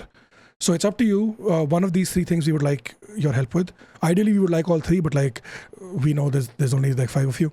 So one by one, if you could help us with one of these things, and then we make our way to the next one and the next one, could be the way to do it. So yeah, that's your options. Those are your 3 options of things that you can do right now as part of helping this fort and the people here with their thing. Okay. So what are the 3 options again? First is an attack on something. Attack on the fort that On was Titan. The fort. yes. It is an attack on the fort that was just taken down. That Sir Catherine was the leader of. The other option is go to the wizard, the muzzled, and to get information, to get guns from him, get him to make guns. And the third option is get information from Ogvard, the Great Mourner, to basically like work with him so that his vultures work for you, kind of thing. What do you think, Ms. Jam? I served with Sir Catherine. I would take great pleasure in slaying the person who took her life. So the person who took her life is the giant who, like I said, is not at the fort anymore. He's fucked off somewhere to. But he would. But presumably, we'll be able to get onto his trail if we go to the fort. Yeah, Is that's certainly my thinking.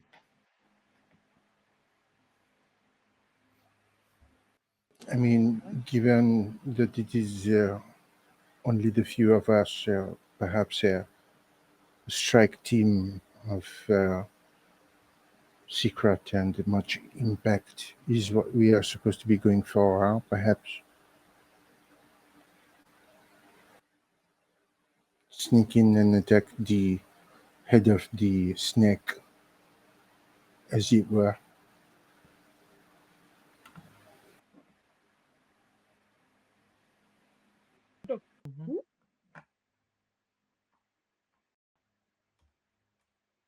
If we can reclaim the fort, it is going to increase the buffer that meat has, and that is our job, is it not? I could go snap Uh, up some. Okay, so are we all doing that then?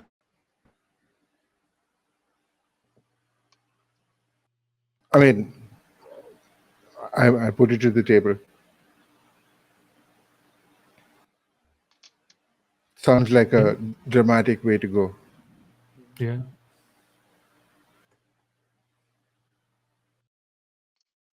Sadarian's up for it, certainly. Okay. Moonlock, what are you thinking? Yeah, I think so too. Cool. And Angerad, I think we lost Nano, right? Are you still here? I'm back. Oh, okay, I'm cool. back. I'm back. So what do you think? What did you miss? Let's start there. I literally just said be right back and came back. Acha, okay, cool. 30 Great. seconds. And she really did be right back. Sometimes you do. I had to turn off all the lights because I lost power. Hey, who turned out the lights? No? Never mind. All three options seem But yeah, equally anyway, so problematic. what I the vibe is that we're going to Fort Creek to get revenge on the fucker who took Sir Catherine's life, right? Yeah. Cool. All three options seem equally worse, but it does seem a change of plating might suit this dish. Let's go. Cool. As always, Hey. Mon ami, you have such a very disturbing way of putting something so beautifully. It is a unique talent, I think, yeah. We're all ailed by the same person. I just sort of like pat your back. Melt.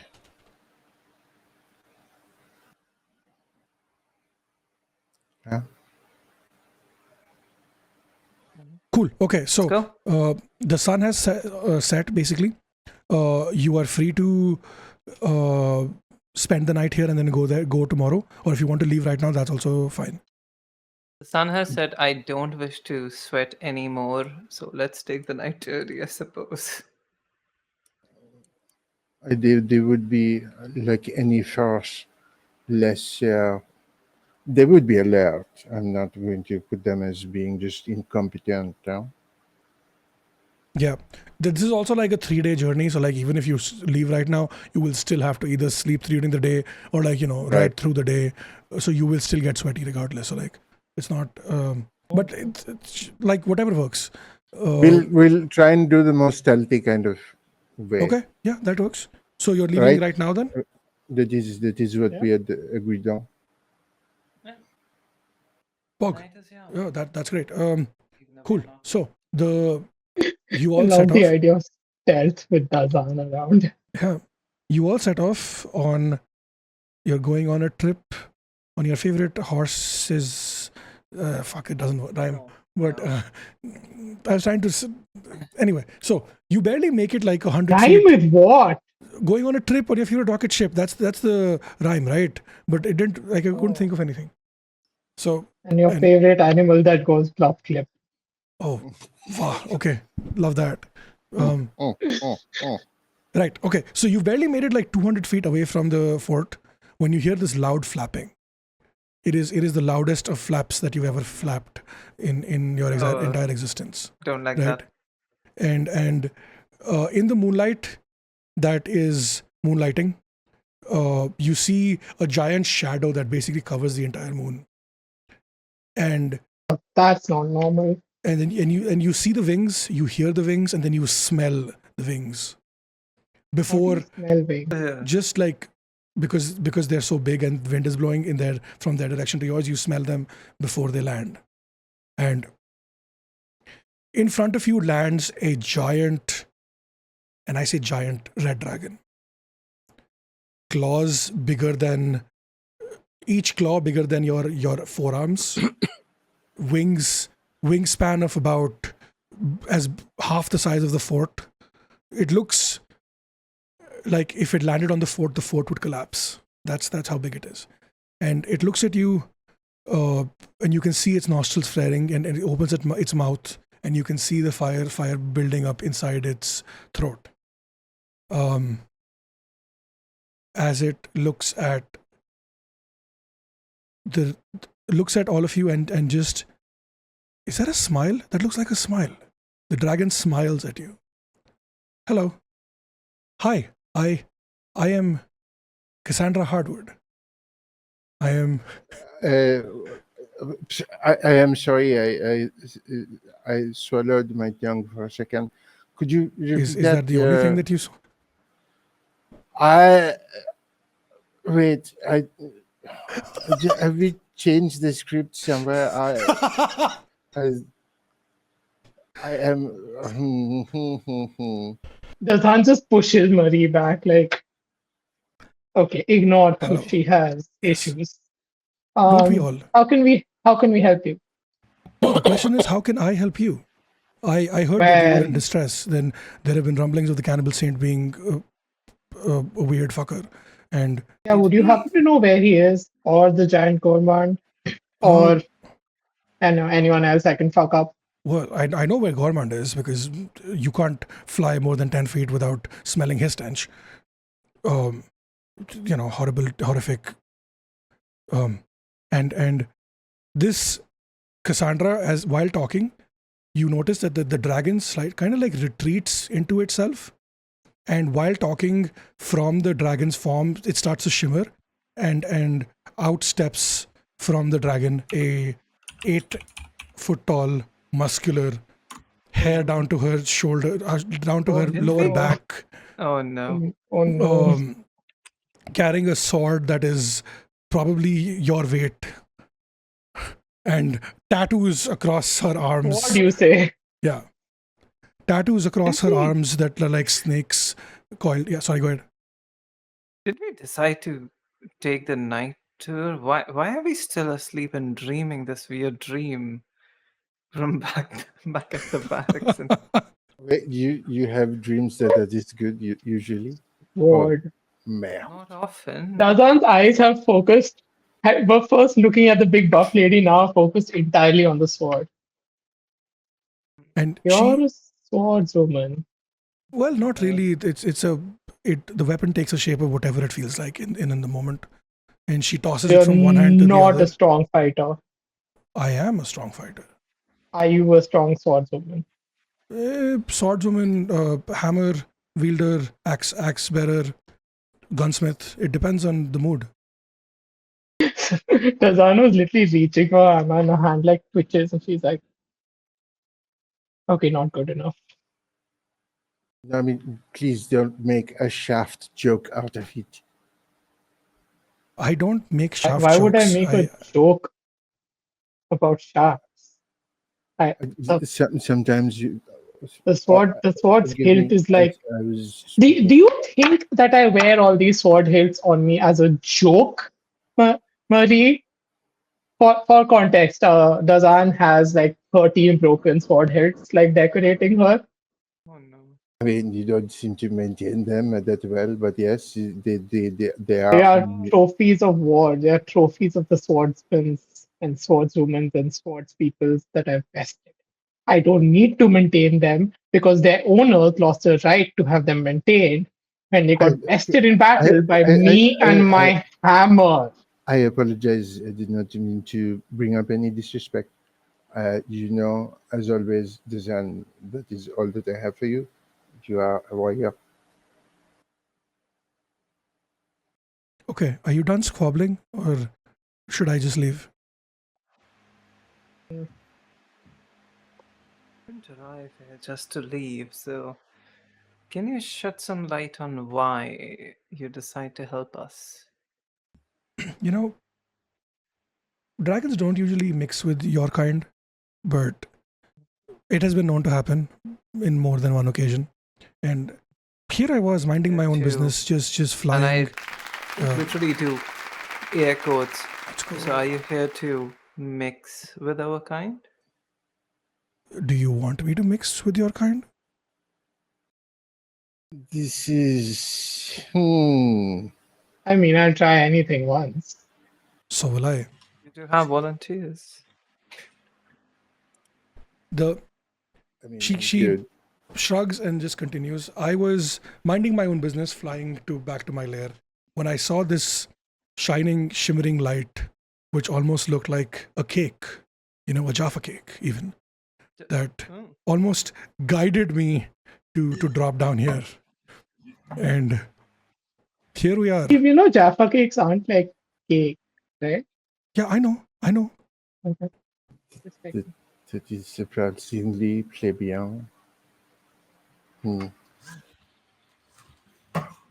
And it just made me feel like I should stop here. And here I am. And lo and behold, in such esteemed company, Sir Darian and the Moonlark and Dazan and Marie and That's the Angarak. breaker Dazan to you. Okay, you can break me anytime Nice. if that's where we're going with this. Nice, I love that. This is certainly an energy. Yes. Listen, vibe. I have been known to go all night, so energy is energy. It is who I am. Indeed, yeah. Oh, uwu indeed. Yes, yes. Anyway, I can guide you to where the dragon government is, for a price, of course. The what? Where the giant government is. Sorry, my bad. That was Steve misspeaking, not the dragon. But I can guide you to where the giant is, in exchange for a favor, of course. This is going to be involved with some sort of trade, you naughty dragon. But this is literally what she does. She looks back at Marie and just says, Hey, let's do it dirty.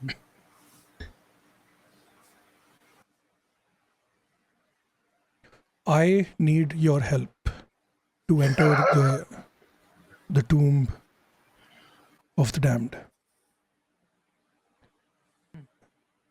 I need to go there and rescue one of my oldest friends who's been trapped in there. Unfortunately, dragons are forbidden from entering. So I need you to get in and deactivate the seal that allows me to enter. In return, I will tell you where Gormand is and might even help you kill him. First you help us, and then we help you. Oh, see, the beauty of this whole thing is that Gormand is at the Tomb of the Damned. So it's a win-win. I take you there, and you break the seal, and then we kill Gormand. Or we kill Gormand and then break the seal, whatever, it's fine, I don't care. And when you say you take us there, I mean, if you're asking for a ride, you could just ask me for a ride. apparently, yeah. Do we have a deal, though? Lady Hardwood, if you help us slay the coward giant, I will release the seal myself. Okay, sounds good. Moonlock, how are you feeling about this? Yeah, it sounds like a deal to me. Okay. I think we lost you. No, we can hear. What? No, we heard. Oh, I lost them. My bad. Okay, so she turns back. She basically steps back into the shimmering form, turns back into the giant dragon, and just shrugs. Hop on. It is going to be a long journey, about 6-8 hours, as the dragon flies. but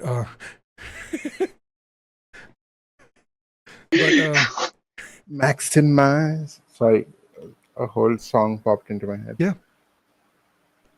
So Okay. Very apprehensively get on. Are you sure it is stable, Angharad?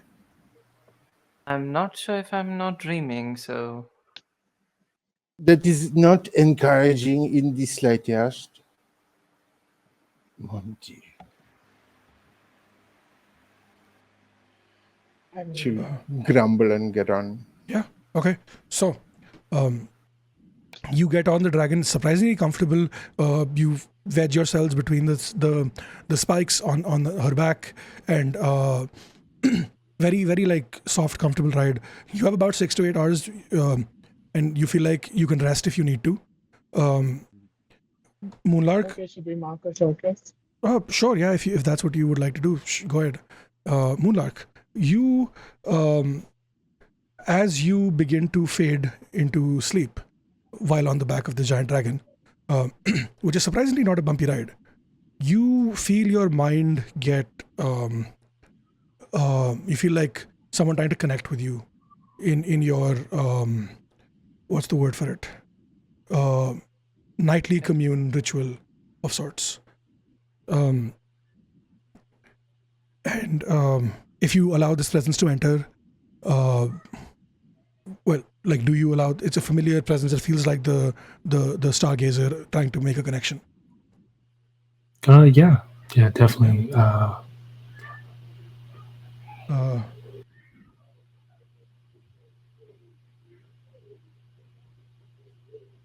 Okay, yeah. So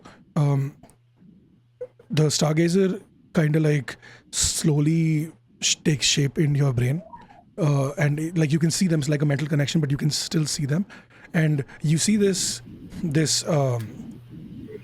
giant, like 8-foot tall cowboy, but not a cowboy, a little cowboy. It's a cow. It looks like. And it just pacing back and forth, and just you hear like the bells around their neck making noise as they walk, and then they spot you like, Moonlark. Wait, hold on. They call him Moonlark and not Moon. Sorry. You know what? You're right. No, you're right. They see I'm you, leaving. and they're like, Moonlark. Hi, welcome. This is.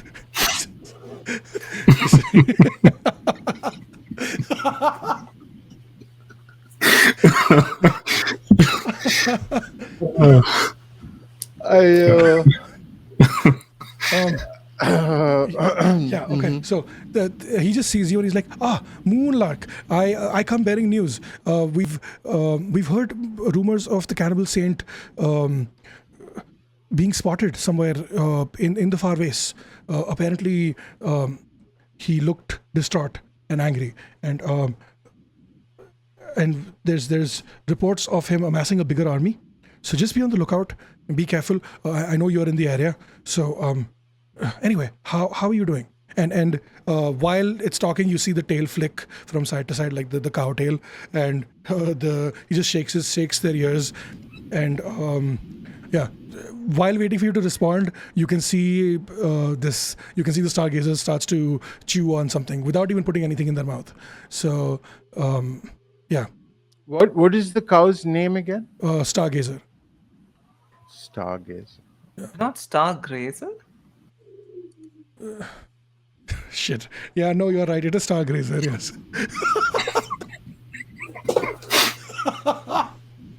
And you see in front of him on a table, there's like grass, like literally on a plate there is grass in the shape of stars.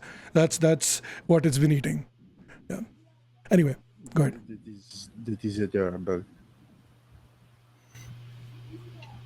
I think the Moonlark is like, we're going to kill a giant that destroyed a fort, and I see that you're still a cow, so that's not figured out yet. But at some point in time, we'll get back to.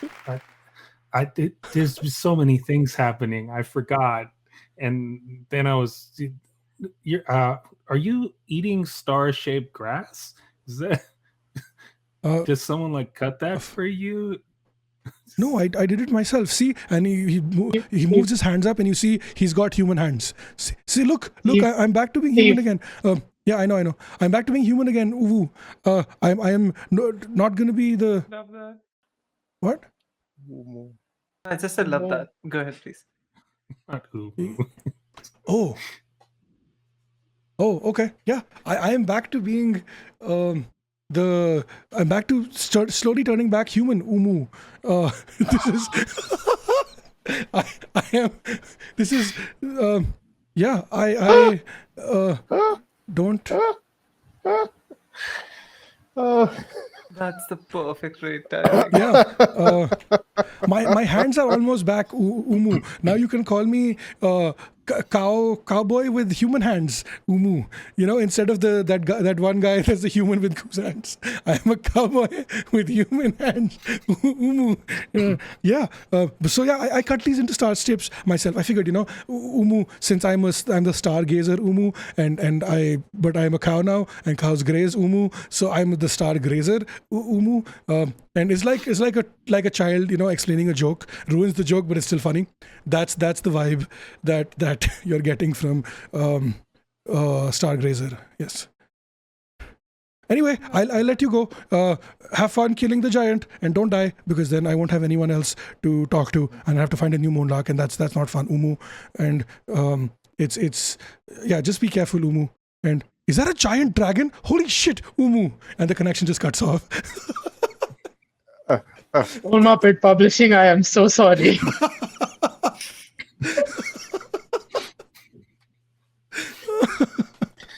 Oh, You know what? I feel like if Maul sees this, Maul will love this. So this is a win. No, they will. You're not wrong. Anyway, do you have any? Would you like to talk to each other or to the dragon as you make your way to? I genuinely thought we were sleeping. No, you are resting on the dragon top, on top of the dragon, but you can still talk to it if you'd like to. Okay. I don't think we So established what's that the it dragon is a like top. being a dragon? I don't know. What's it like being human? I Sucks. mean, you can transform into a human, can't you? Well, not really. That was like a temporary. It's a very temporary thing. Sometimes it lasts 5 minutes. Sometimes it lasts 20 minutes. It depends on how long I can concentrate. You know. If you know what Just I like Mari.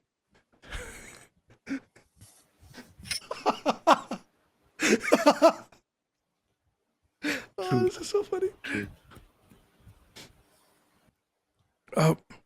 Yes. So, it's just difficult trying to figure out, or like trying to be yourself, you know. And sometimes I feel like I'm more human than dragon. Sometimes I feel like I'm more dragon than human. But it's mostly just trying to find my place. The dragons don't understand. The humans don't understand. so great dragon. Remind us again what it is you want us to do now. I want you to. The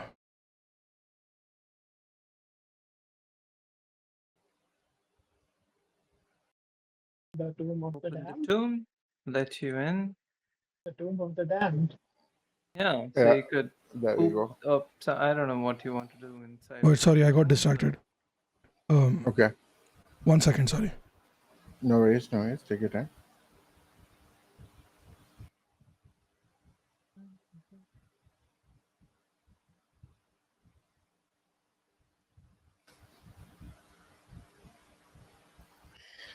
Us is wrecking Steve since forever.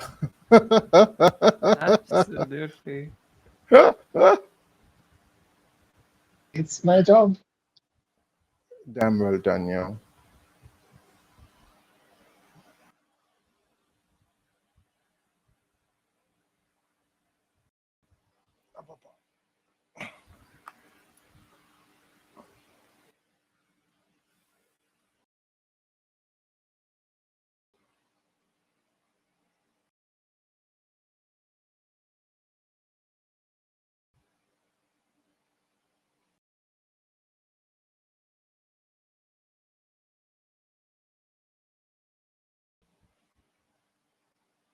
Fucking hell, sorry.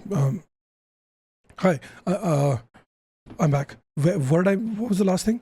Last thing I remember was the Sapphire. Asking what the fuck, not dragon Sapphire. wants to do. Fucking hell. The Not Sapphire. Cassandra is not sure whether they're human or dragon. Yeah, that.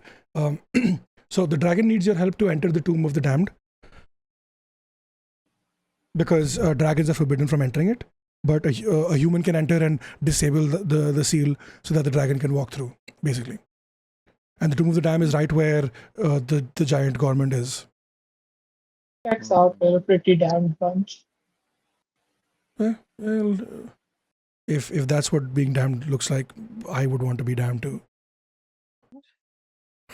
This raises a lot of questions that I don't think I have the patience for, honestly.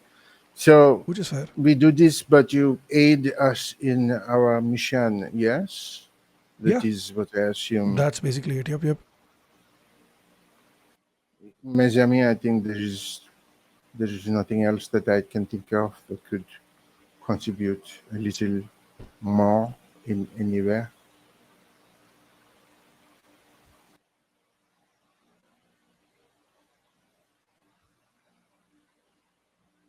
Okay. That inspires a lot of confidence indeed. Fantastic. Slow clap. Fucking hell. Fuck, damn it, sorry. Yeah, okay, so sun rises. You're still on the dragon's back. The sun is rising to your right. That's where the east is. No, wait. To your left. That's where east is. Depends where you're facing. What do you mean? No, I'm telling you, it's on your left as you're flying. Okay. So we're going north. Yeah, so you're going basically like northwest-ish is where you're going. I lied. No, south. Wherever. Fucking hell. Directions, whatever. I was trying to confuse. This is not the time for gaslighting. Yeah, it is 2 a.m. The time for gaslighting is 2 p.m. Anyway, so you see as you approach, the dragon drops down closer to the ground and stops. And she's like, right, so I can't take you any further because if I do, they will spot me, and then like that ruins the element of surprise. And of course, we're gonna say that your horses are also here. She was carrying them in her claws. yeah. That's what was happening. Yeah, and she puts the horses down, and you get back on your horses, and you can ride off towards the tomb of the damned. As you get closer, you start hearing the sounds and the noises of hooting and hollering and people playing drums and music and just loud celebration noises. As you approach, you're on kind of like a edge of a cliff face almost, where there's a path in the middle that goes down into where the tomb is, and on either side is a elevated land where if you creep up, if you crawl up there, you could potentially look down and see what all is happening without drawing any attention. What you see is a giant ass table, bigger than the table you saw at the fort, with the giant sitting on one end, a drumstick in his hand, but it's not a drumstick; it's a human leg, and he's holding a giant pitchfork in the other, and he slams the leg on the table, and he's like, "Get me my fucking food. I may be a savage, but I'm not the cannibal saint that I'll eat my meat raw. I need it cooked, and I need it cooked yesterday." And you see this tiny little goblin shaking, takes the leg from him. The leg is bigger than the goblin is, and he tries to carry it, falls over, and the giant laughs and kicks it as in the goblin, and the goblin and the leg both go flying towards the grill where his food is being prepared. Sir Darian, you notice that one of these people that the giant is eating is wearing armor that is very similar to that of what Sir Catherine used to wear, and which is for the confirmation that she is here, or what's left of her is here. And this brings us to the final showdown.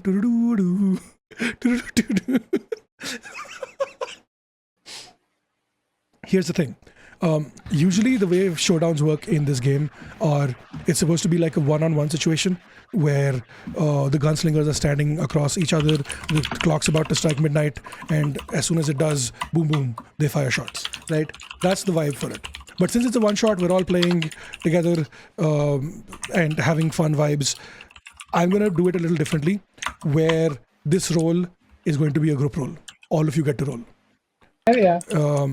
So the way that we do the showdowns in this game is, I have been waiting for that joke all night. Yes, that is my favorite thing about running this game, is the final showdown. So, so basically the vibe is going to be, each of you tell me how you would like to approach the situation, either by fighting the giant, fighting the horde, or undoing the seal, or anything else you'd like to do to help out. And then based on that, we will decide roles, we'll decide threats and all those things. You do have 2 showdown tokens. No, You have 2 showdown tokens, yes, because you've had 2 successes. One was, and you have 1 failure, but that was a 2, right? Fuck, that was a 2. But you're fine. It didn't have severe consequences because your friend saved you, so it didn't add to the threat. So I'm gonna say let's start reverse. Let's start alphabetically this time. Adi, how do you think Marie is going to help in this situation? What is she going to do? Is there any higher, elevated cover? Like, are there any buildings or trees close by, perhaps? There's no cover, but where you are is definitely higher elevated. So you could take some shots from here. Only thing is that you'd be very easy to spot. I think I'm going to try and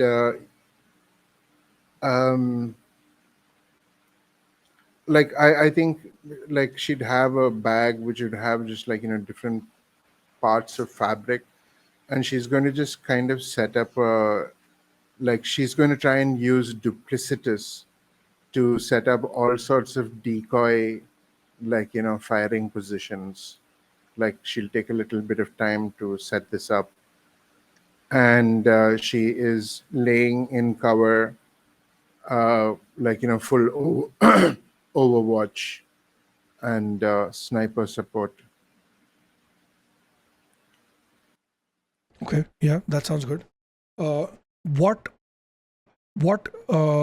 cost is Marie willing to pay for if this does not go well?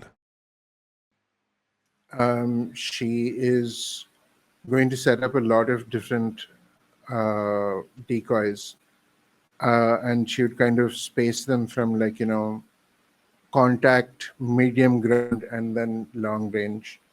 And she would have been one of the decoys in the medium ground, so there's a chance that they might see that it is not actually a decoy and then it's an actual person. Okay, sounds good. May I suggest something to the party? It's gonna sound ridiculous. Yeah. How about I just walk in and distract them? And what do we do? You all undo the seal while I discuss the specifics of how the giant likes his meat cooked. Are you Okay. Are you sure? Unfortunately, cannot think of a better solution. No, I think potentially that could be it could be one of the things that you're doing where I'm assuming Sir Darian is going to do this, unravel the seal. So while he does that, and while Marie is looking watch, you are talking to the giant, distracting him from what's happening. And during that, the other 2 are waiting. Either so it's you could do it like this, where the 2 of you are waiting either for Sir Darian to succeed or for Angarat to fuck up. Right, one of those 2 For things. what it's worth, Sidarian is not going to be opening the seal straight away. His first thought is to try and he's going to challenge the Gorman to a duel.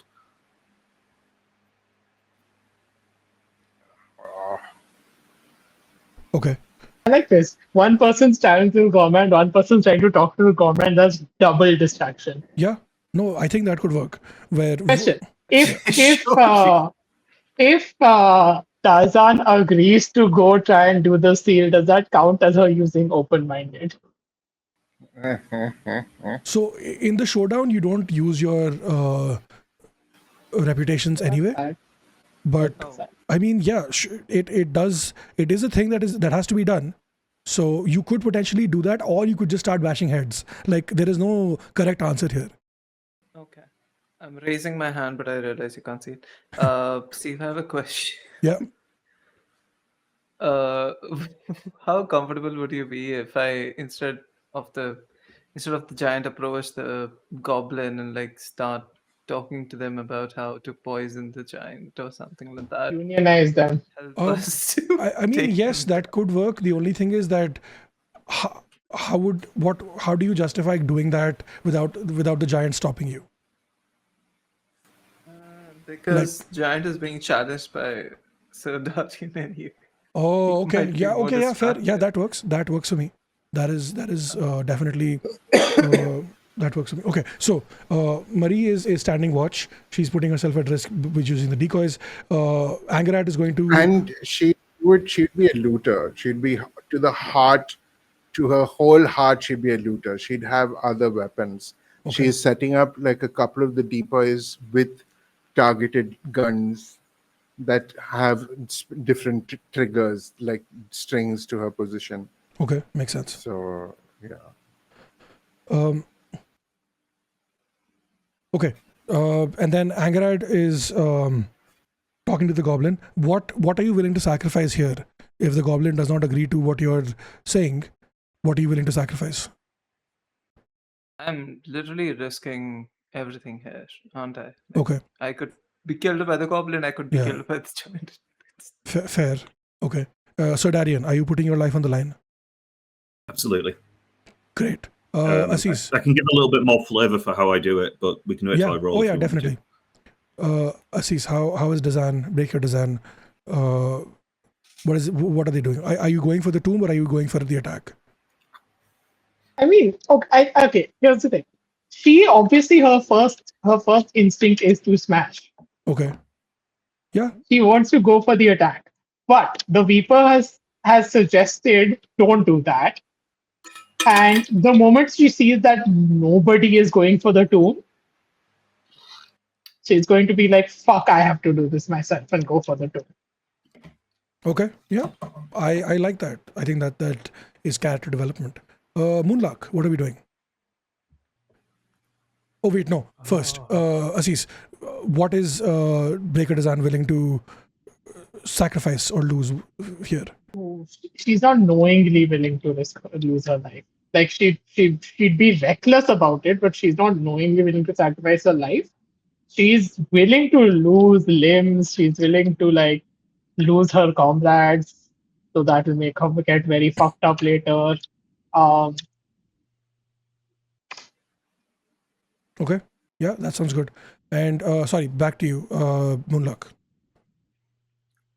All right, crazyideas.com is where I got this from. The Moonlark is going to attempt to officiate this duel and be like the referee for the duel.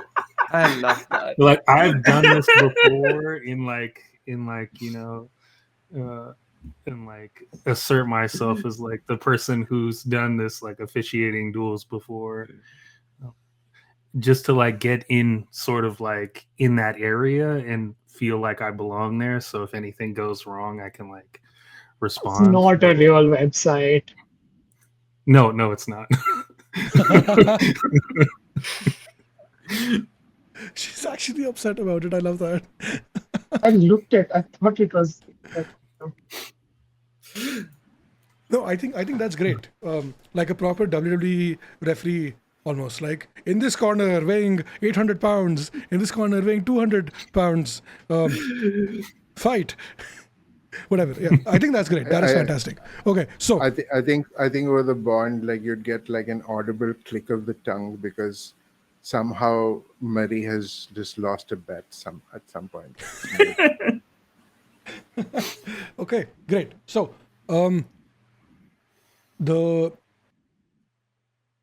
what is Moonlark willing to put on the line for that? I mean, I feel like being in the middle of everything is sort of risking everything. Yeah. Because if it goes bad, we're pretty much dead. They Yeah, were Moonlark collectively risking everything. Yeah, Moonlark could take a bump. Yeah, that's what the referees do. That is true. So, no, that's not a joke. That's a wrestling term. I wasn't making a. Yeah. Anyway, so that makes sense. I don't know. So, for just confirming, Sir Darian, Souza, and Angarad are putting their lives on the line. Marie is kind of sort of putting her life on the line, and Dazan is willing to put everyone else's life on the line but hers. Right? Does that make sense? Cool. Okay. So, Sir Darian, Moonlark, and Angarad, you have a +5 to your roll. Marie, you have a +4, and Dazan, you have a +3.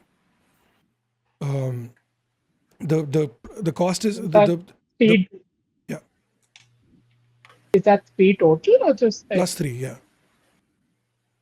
Wait, how many dice are we rolling? Just one flat d6. I'll get to it in a second. So basically, Flat D6. your plus whatever is decided by how much of a cost you're willing to pay. The maximum is 5. The lowest is 1.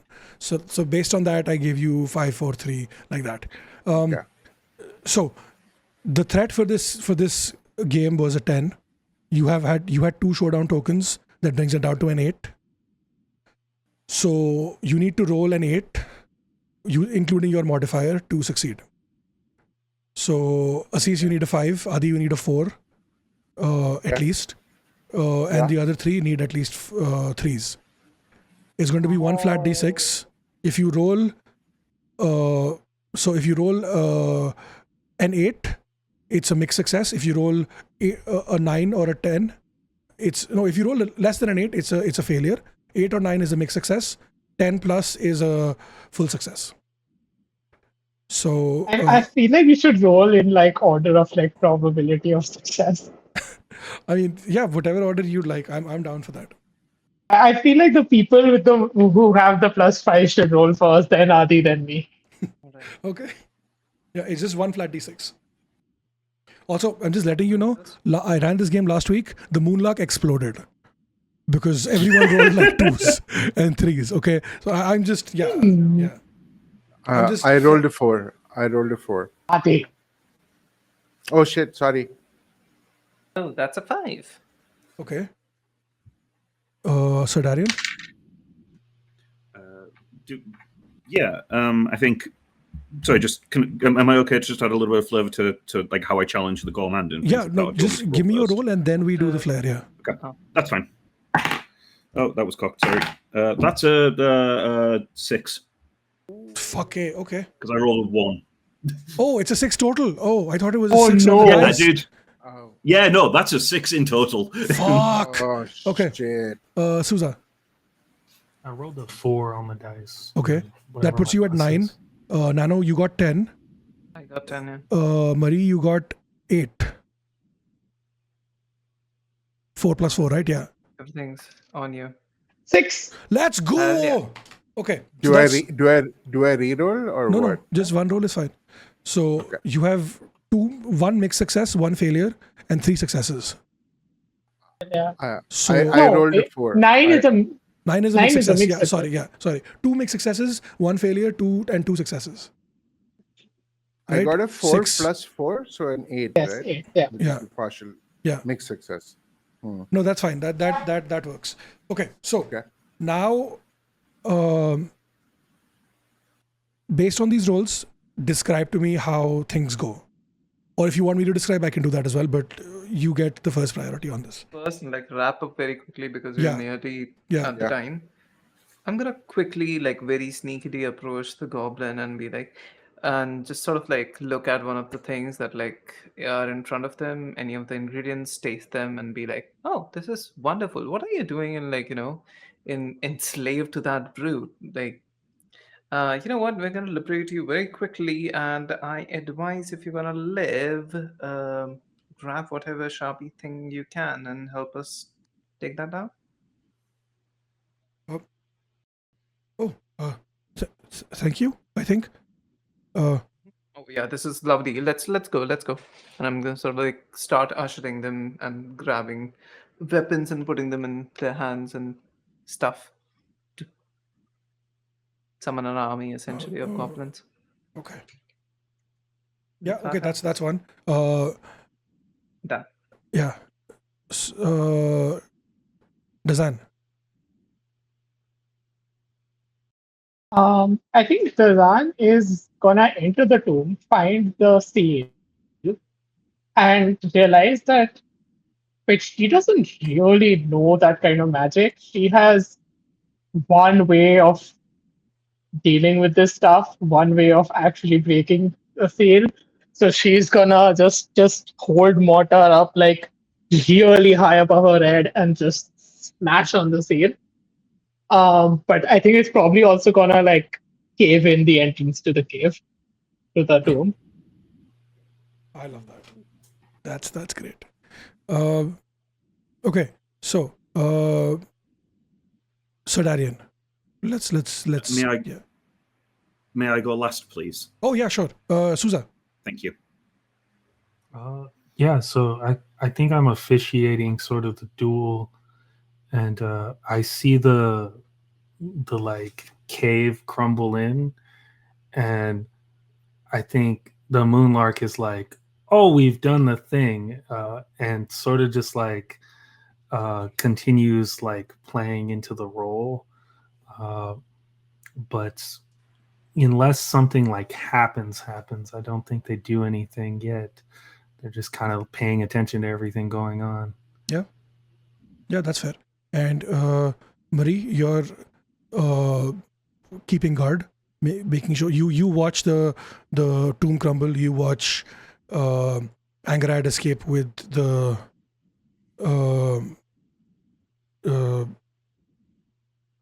goblin, or like trying to help the goblin escape. Not escape. Like Or- I'm recruiting them to fight for the cause. Oh, The okay. army of goblins that you've Hell yeah. recruited. Yeah. Hell yeah, even better. Yeah. You see Angrad arming the goblins, and they all staring at the giant with their knives out, or like daggers out, whatever, with like teeth bared, and like, we're gonna fuck him up. And Moonlark, you walk up and you're like, I'm gonna take a little creative liberty here and just Gormand, there is a challenger for you, and like in a proper officiating voice, introducing the challenger, Sir Darian, and the floor's yours. Yeah, so Darian like kind of like strides down, his sword like unsheathed, and he just shouts, "Glutton of Creek!" So Darian the Amber-Hearted stands before you, and it's seeking vengeance for Sir Catherine the Tall.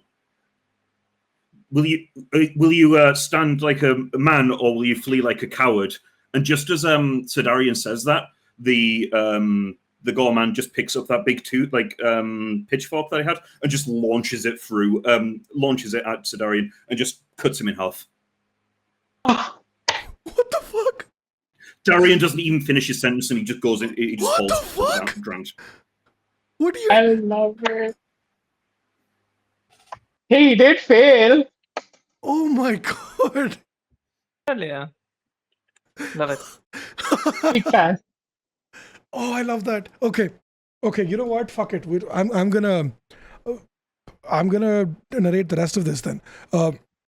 Moonlark, you see this happen in real time. You see the fucking trident take clean Sir Darian in two. He's literally hanging off the trident. Before you even have a chance to react, gunshot goes off. Marie, you have shot the dragon in. Sorry, why do I keep saying dragon? The giant in the head. The bullet hits his skull and does not go through because he's such a hard fucking headed shithead. Moonlark, your gun is out. You are firing at this thing, and the giant seems unaffected.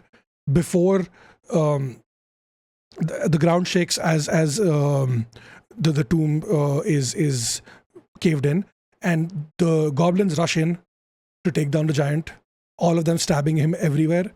He seems unbothered at first, but the sheer numbers overwhelm him, and he starts bleeding and uncontrollably because of all the dagger knife wounds, and swats a few away, looks at you, laughs, and just slumps over the table, his head hitting it with a crack and breaking his own neck. In the commotion that follows, you are able to take out what's left of the undead, recruit the goblins to help remove the blockage for the tomb. The dragon goes in, does the thing, whatever is done. The four of you on horseback, carrying what's left of Sir Darian on his horse to take your friend back to bury him properly, or at least give him a goodbye so that he's not recruited by the cannibal saint and the undead, and he's not turned into an undead. Hopefully he'll reincarnate as another cowboy. That is the hope. Kind. That is the hope.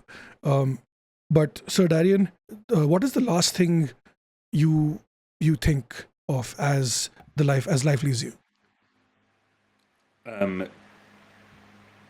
There's a strange sense of satisfaction as I see the gourmand go for the trident, knowing that it is too much of a coward to stand by myths, by the laws of myth, so it won't engage me in a true duel.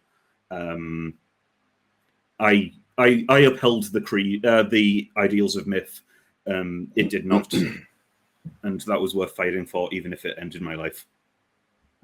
Holy shit! On that note, as you're riding away on horseback, we zoom out to see 4 horses with the dragon flying overhead on the deserted paths of that lead to myth. And we zoom out some more, and somehow as we zoom out even more, we are looking at you through a crystal ball, and we zoom out some more to see a hooded figure wearing all black, tattered robes, sunken skin, eyes basically non-existent, skin fused to bone, and bony fingers. You can see through skin in some patches, some places. Pale white pasty skin, and you hear the laugh of the cannibal saint as he watches you barely escape with your lives. You might have won the battle, but the war will be mine. As he laughs, and we zoom out more, we see a castle in the middle of a giant lake, a lake that has been emptied, surrounded by undead, as far as the eye can see. And we zoom out some more, and there's even more undead, laughing, cheering, hooting, hollering. And the last thing we see is this horde of undead march towards the city of myth, as even though you defeated a giant, your demise is inevitable. And that's where we end this one shot. Somehow Palpatine has returned. Love it. Thank you so much, Nice, all of nice, my players. nice, You were nice. fantastic.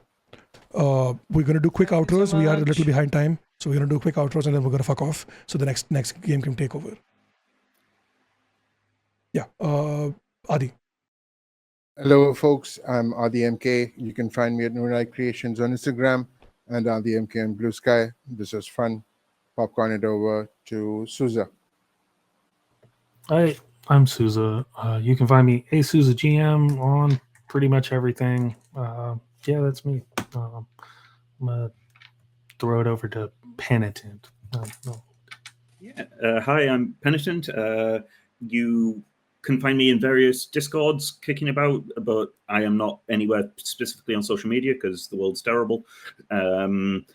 So yeah, that's me. I'll throw it over to Isis. Hello, I am Assis. You can find me at Lesbianing everywhere you look, if you look hard enough. And yeah, you will find me here on Pantsless Tables all the fucking time. Go Nano. Hi, I'm Nano. You can find me here at Pantsless Tables, and that's all I got. Thank you so much. Bye bye. Have a good night. All right, bye. I'm Steve, also known as Sassy Pants. I run Pantsless Tables and other things. We've raised almost PP $600. man! Yeah, PP I am man! PP man. PP That is PP me. man! PP man 2025. That's an award category, isn't it? PP man Yeah. of the year. Yes. Wrap That up, it is. wrap Anyway, yeah, I'm gonna win. What? No. Fuck. Let me do that again. We've raised almost $600 in the last 8 hours, which is wild. That's Fucking crazy. if we hit $10,000 raise for charity, I will do a face reveal. 10,000 for this charity, not total for this charity, right? I will do a face reveal and I will do a other thing reveal for that's for the only pants. Anyway, so I'm gonna go. We're gonna put us on break while I coordinate with Callum. Please ensure that when the next game does start, because we're gonna be switching producers so that I can get some sleep. Please refresh the channel so that it still counts as you being here, because Twitch is really fucking weird and it doesn't count views when stream restarts. So that more people can see it and more people can donate to this excellent cause. Anyway, that's it. Happy Pride. Yeah, happy Pride. Stay gay. We're gay for another 2 more days. Happy Pride, everyone. Bye. Stay gay. Stay gay. Bye.